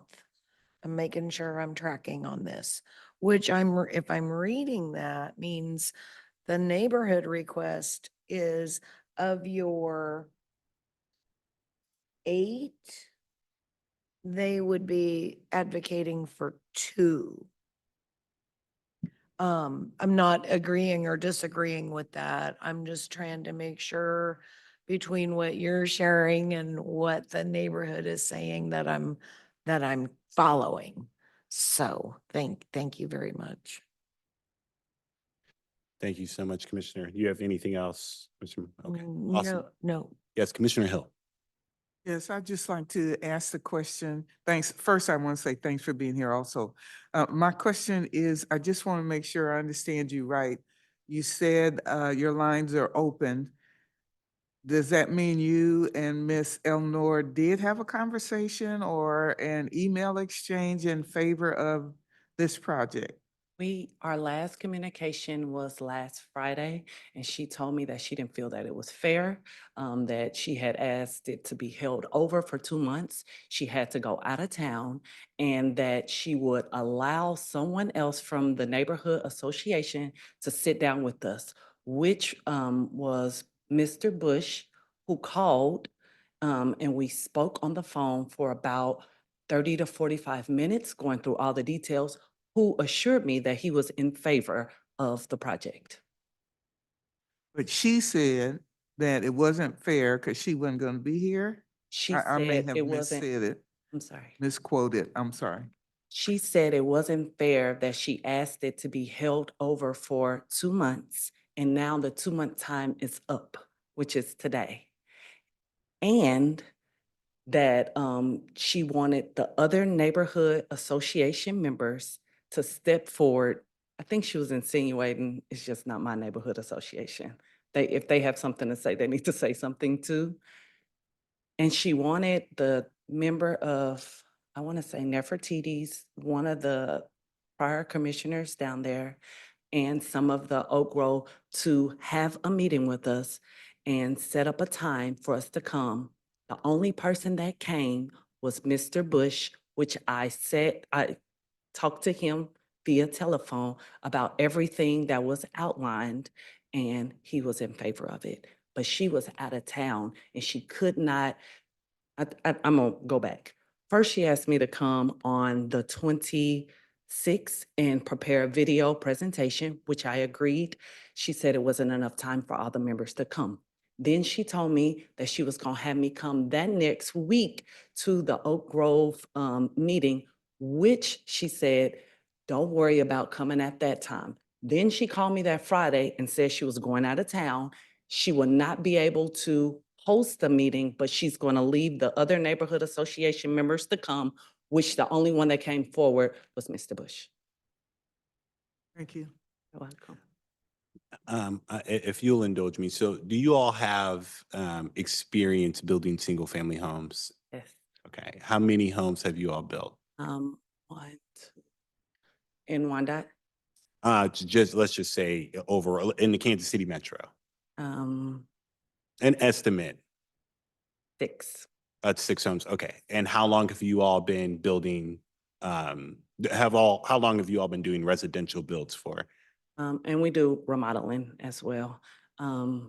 Since 2010. Okay, gotcha. So 2010, okay, gotcha, okay.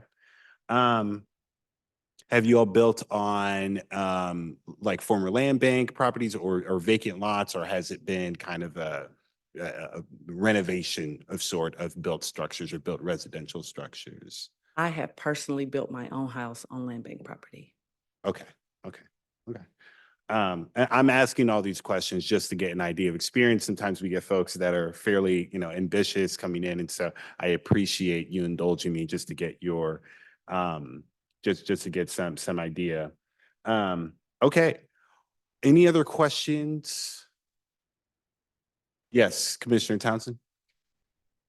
Thank you, ma'am, for being here and getting this out so late. I know these items that are shown, the 15 A through G, when I looked at the maps, those are on the west side of 7th Street Traffic Way. across from Peregrine Falcon. They're west of Peregrine Falcon. Yes. Well, you can tell me what are you looking for in terms of the design of these houses? Are they going to be similar to what's in Peregrine, different? Is there? These are very narrow lots, and so we were looking for narrow lot plans that offer basement and like front facing garages. We actually wanted, Oh, ma'am, can you speak into the microphone? I'm That way you sorry. can We hear. actually wanted the 5, not that one on that corner, because it's only like 30 feet wide. But those 5 between 26, I can't see that. Yes, those 5 right there. Well, I'm more concerned about what they would look like. the Type of homes that what they're looking like. I should have submitted it, shouldn't I? I've sent it to everybody, but, But you can tell us, you're at the mic, what oh, okay. plan for these homes that you're, They're split level, 3-bedroom, 2.5 bath. split level meaning, You walk up the stairs. okay, so there'll be 2 levels. Uh-huh. So the garage will be, here. And then, what makes it a split level is you can go down or you can go, up for a split level home. Okay, so it's only the garage. You don't have another living level above, say, the first floor? No, Okay. it's 2 levels. The basement, will have room and the upstairs will have room as well. And it sounds as though you have made more than one attempt to meet with the organization. Yes. And when you met, did they voice any specific opposition to Initially, the size, size? and then also they thought we were renting them. And Is that the plan, to rent or to sell? Or? to sell. And then one more, I don't know if that was their concern or if that was somebody else's concern, but about if we had any building experience. I don't recall her ever saying that to me though.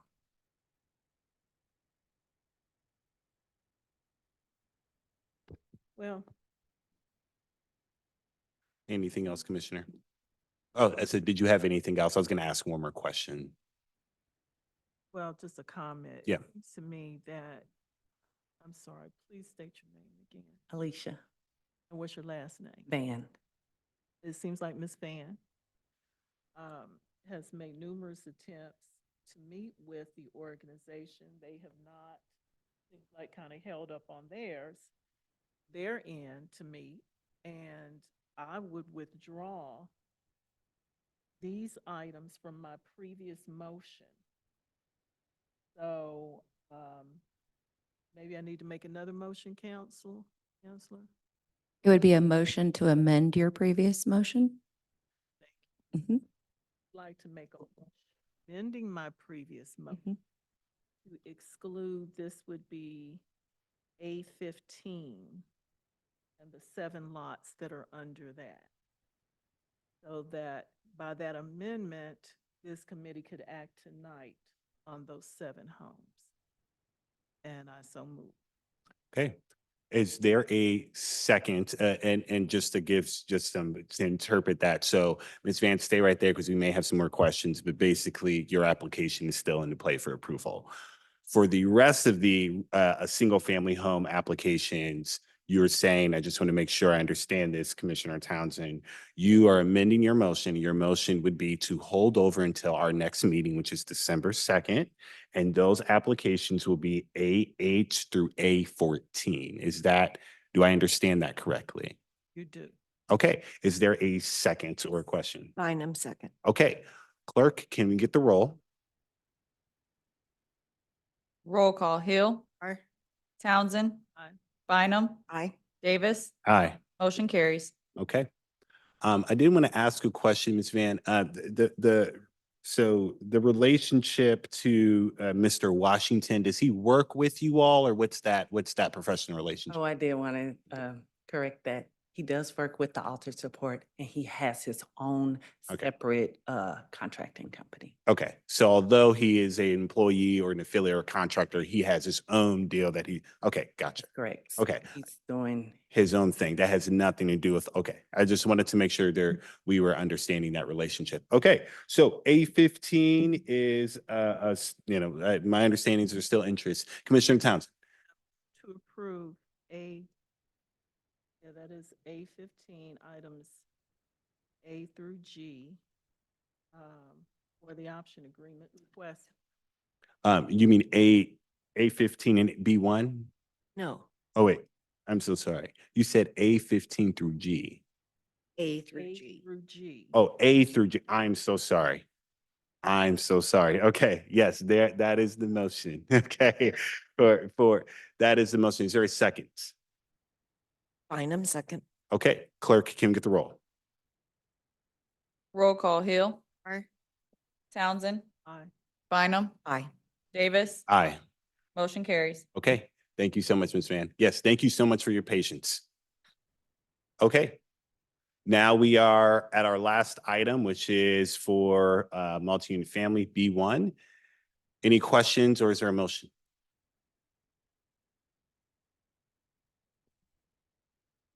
Mr. Chair, move to approve these two items, B1, A, and B. Bynum, second. All right. Clerk, can we get the roll? Roll call Hill, Aye. Townsend, Aye. Bynum, Aye. Davis, Aye. motion carries. Okay, we are at our last item, which is the land bank policy draft, which is up for approval. Mr. Knapp, I want to hand it over to you. Mr. Knapp will be doing, and our staff has been working very, very hard, but this is kind of a synopsis of everything that we've been working on in the past 2.5 years. Take it away. All right, so for tonight, we're going to talk about the timeline of where our meetings were, and then community feedback, and then the policy changes. The first slide is just to remind you of how many parcels that we have and where they are located. Here's our timeline. We started in 2022. The first meeting was with the Land Bank Advisory Board. Then we had 5 public meetings. And then in 2023, we went back to the Bertice Lee Center to have like an updated meeting where we took all the comments from the 5 previous meetings and kind of more focused it. We had like little tables built around. And from all the feedback there, we went into 5 subcommittee meetings in 2023, and then 2024. Tonight's meeting would be the 8th meeting that we've talked about the policy. So all in total, there was 18 public meetings over 3 years. All right, so here's the engagement summary. We asked questions like, what should the purpose of the land bank be? And it was like affordable housing and to increase the tax base. They also asked what needs to be improved, and people wanted yard extensions. They wanted gardens, and they wanted to reduce the land bank's inventory. If you total all of the engagement, all the people that came, it was 318 people that showed up. This is a little survey we did. We gave people dots so they could vote on what they agreed with. We had hold for development. 2 people agreed, but most disagreed. Yard extensions was definitely an agree. Garages were they were good with that, and new home they were 60% agreed with that one. Here's some policy highlights. Our option program, for the most part, people really liked it. We did make some like administrative changes to make it easier to administer the option agreement. Like the agreement start date happens at the full commission vote. So that's the start of their year. They have 45 days to sign, or we'll cancel it and it'll go back into the inventory. And the extensions changed where the land bank manager can give 1 extension for a total of 2 years. If they need more time, they have to come back to this meeting to get an extension. Yard extensions were a yes, because we weren't previously doing yard extensions, and then gardens were also a yes. In our subcommittee, we had some changes too. Land bank staffing, it was a staff member per 1,000 parcels, so that would be 4 staff members in the land bank. We currently have 2. Holds, maintenance of all lots, and then provide an annual update on those holds. And then the land bank manager would do an annual report of approved options, completed options, canceled options, extensions, and holds. From the groundworks presentation last month, these were the changes that we made to our policy. Make every effort to abide by the Northeast Area Master Plan, and the bold section is where it's at inside the policy. For our Land Bank Advisory Board, we're going to add a police member of the police department. There was a lot of discussion on the land bank manager to provide the contact information to all neighborhood groups. And then the annual report again that I would give every year. We also talked about holds, and then applicants are encouraged to utilize local minority woman-owned businesses. Applicants, we changed this from may to shall. Applicants shall contact neighborhood groups, and then applicants must be aware of any HOAs. And then brownfield information is going to be added to our land bank website. And Commissioner, that sums up my presentation. Thank you so much. Clerk, I have been made aware that there are some folks that are trying to raise their hand. So just do let us know. I don't know if they'll try to raise their hand for this item. It was raised after public comment was shut down. Ended. Okay. Okay. Thank you so much for bringing clarity to that. Okay. Okay. So this is the item that we are excuse me, which is item 4, approval of the new land bank policy. Let's go ahead and do public comment first. Clerk, has there been any comments submitted for this item? No comments were received. Are there any hands raised online? We have 2 hands raised. Yes. Beverly Easterwood. Okay, you will have 3 minutes to make your comments. Please state your name and city of residence for the record.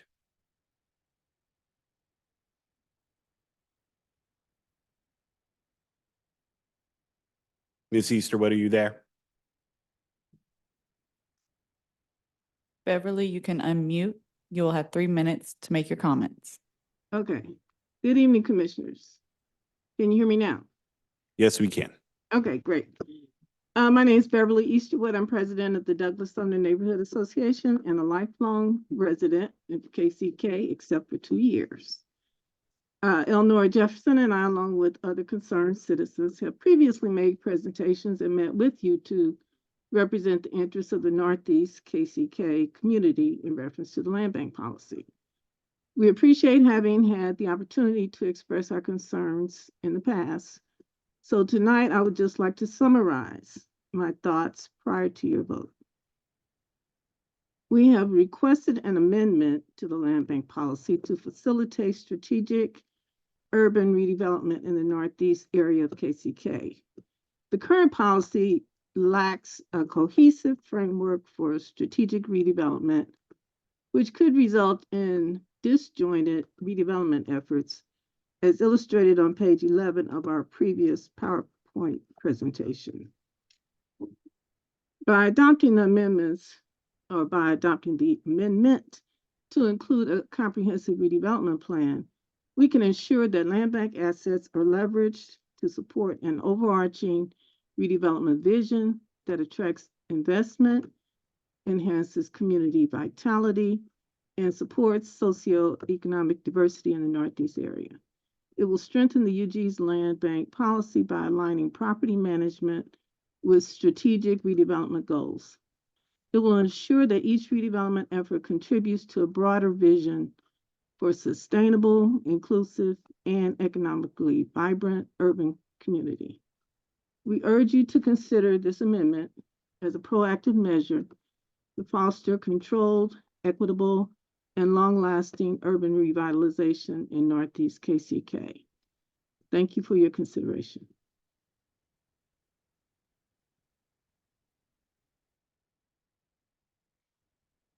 Do we have anyone else that has their hands raised for public comment? We have one more hand raised, Eleanora Jefferson. Jefferson, please state your city of residence, and then you have 3 minutes. Good evening, Commissioners.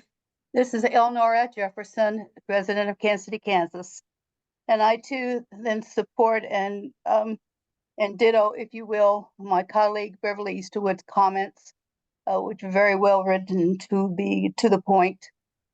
One thing that I would like to add, or a couple things I'd like to add to that is, as I recognize, I have seen some of the improvements of which Mr. Knapp has spoken. The largest thing is the absence of a Northeast economic redevelopment plan that's tied to a pause on the options lease as they relate to specific Northeast neighborhoods. There are approximately 4 Northeast neighborhood groups that are interested in and are currently engaged with other CDCs to develop and CDCs as well as entities such as LIST to put forth a redevelopment plan for their neighborhood groups. The redevelopment plan is something that has been in effect for the Douglas Sumner neighborhood group that has allowed a land bank strategy to be developed and the beginnings of a comprehensive redevelopment plan. So that is the suggestion and the recommendation that I would have, is that before you pass this policy, that you would also include that pause on the option leases for these specific Northeast neighborhood groups in light of developing a economic redevelopment plan for that area. And thank you. All right. Are there any other comments online? There are no other hands raised. Okay. Let the record show there's no one in gallery. I'll go ahead and close public comment. Okay. Committee, I know we did have, and I do appreciate those comments. And as you all know, we have made, I would say, pretty much every effort to find kind of a pathway forward of what we have received, not only from what we've heard from the public, what we've heard almost 2 years ago doing community engagement, what we've heard from Groundworks Energy, what Judd is hearing from multiple people quite often. And so I do not believe that this policy is perfect by any means. I do think that it does get us much closer to what our community wants. There was a mentioning of neighborhood groups, which I think is amazing, are working on development plans. And we have made every effort, and we do acknowledge that any plan that is passed is going to be a part of the process and will be considered prior to any application being approved. We also made adjustments where we specifically call out the Northeast Master Plan and the accompanying CDC that is doing development in that particular area. And so we do have a new economic development director, and one of the goals that she has expressed to me is to hire someone to do specific urban economic development. I think the real answer to the question is not necessarily holding up the policy. We need people. We need people to come in and to start attracting the developers and the development that we want. And I believe that we have made significant gains, and I have confidence and want to give her a shot to do so. Questions about the presentation or anything else with the policy draft? Yes, Commissioner Townsend. Thank you, Mr. Chair. For clarity's sake, I have read, in our homework packet, the version in our packet that includes redactions in red or additions in red. So just so I'm clear, maybe I misunderstood when Mr. Knapp was going through the handout today. And there were some recommendations mentioned, but I'm not seeing them in here. So I'm only voting on what I'm seeing in this packet. For instance, on the last page of the handout, they talk about applicants shall contact neighborhood groups, 8I, 8-1I. I'm trying to find where that is. in this book, because it was not in here. Did he? Oh, okay. And I think.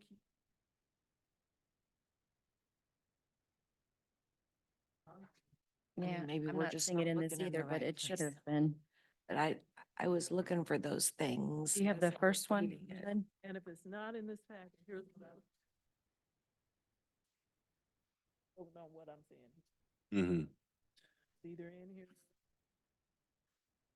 You can move forward with the vote or hold it over, but I'm, I thought I understood Mr. Knapp to say it was, but I'm not seeing that.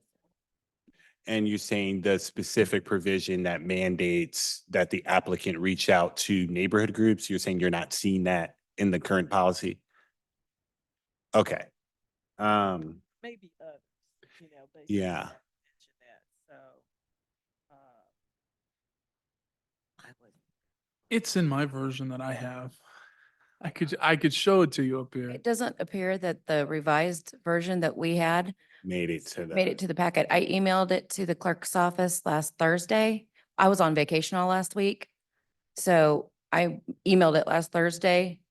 But this is not the version I emailed. not the one. So, Okay, yeah. gotcha. And it is definitely in the revised version. I think she's trying to pull it up so that we can, I can get she it. can share the screen, and Jed might be able to too, because the version that we intended to be in here, Wait. there is definitely that, yeah. Did Jed beat you to it?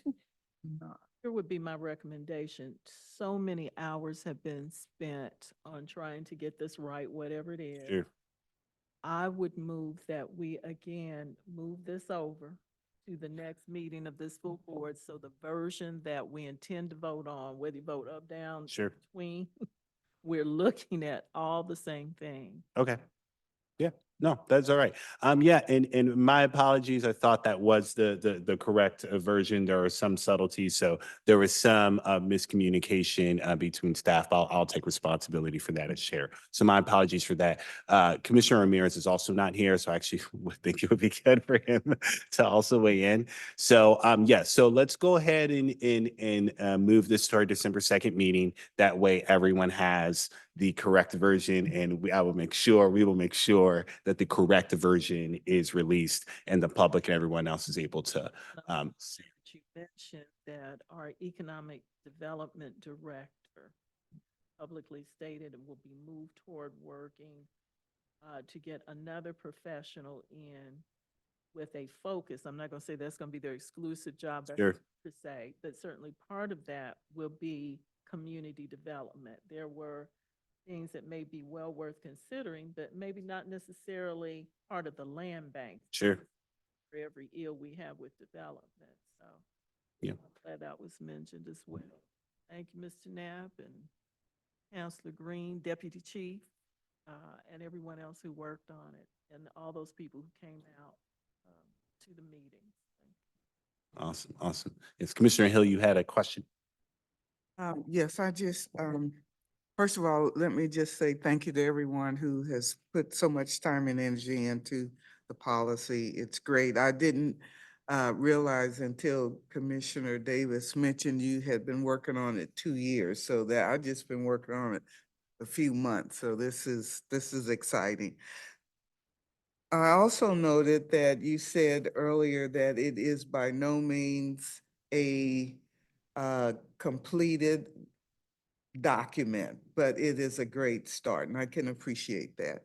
I also appreciate what Commissioner Townsend mentioned about having a community development plan, and so that would be key. We've heard so many recommend that. I have also one other question. This is in the version that we have, the red copy, on page 13.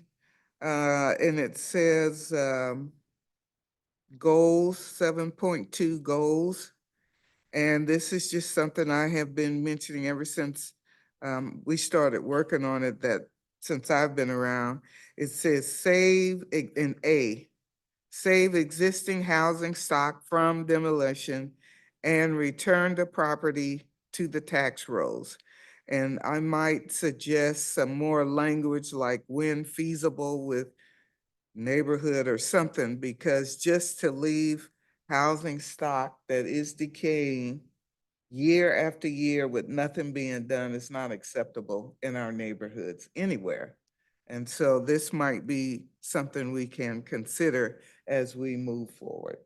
Yeah, no, absolutely. And currently, we do not have any housing stock in our land bank inventory. So a lot of the dilapidated buildings and structures, and I know you that currently right now in your district that you're seeing, that is not owned by the unified government per se. So when it is a private property matter that is stuck in rebate court, that is not in any way an indication on Mr. Knapp or the performance of the land bank. It would have to be owned by the unified government. And so to your point, absolutely, yes and amen. We actually have the opposite reality where we do not have those built structures, right? So once they go into the tax sale, somebody is snatching them up immediately, they're flipping it, and then we have something that goes into the tax rolls. And so, but to your point, absolutely, and we've had a very successful program for developers that have actually really address that specific point. So your point is well taken, well taken. Okay. All right. There was a motion to hold over to the December 2nd meeting. We will do everything. I will do everything in my power to make sure, and I apologize, to make sure you all and the public has the correct version. Is there a second for the holdover? Bynum, second. Okay. Clerk can get the roll. Just for clarity, was it Townsend that made the motion? Yes. Okay, thank you. Our roll call, Hill. Aye. Townsend. Aye. Bynum. Aye. Davis. Aye. Motion carries. All right. Thank you so much. Is there a motion to adjourn? So moved, Town. Second. All right. Can we get the roll call? Roll call, Hill. Aye. Townsend. Bynum. Aye. Davis. Aye. Motion carries. All right. Thank you so much. You all have a good night.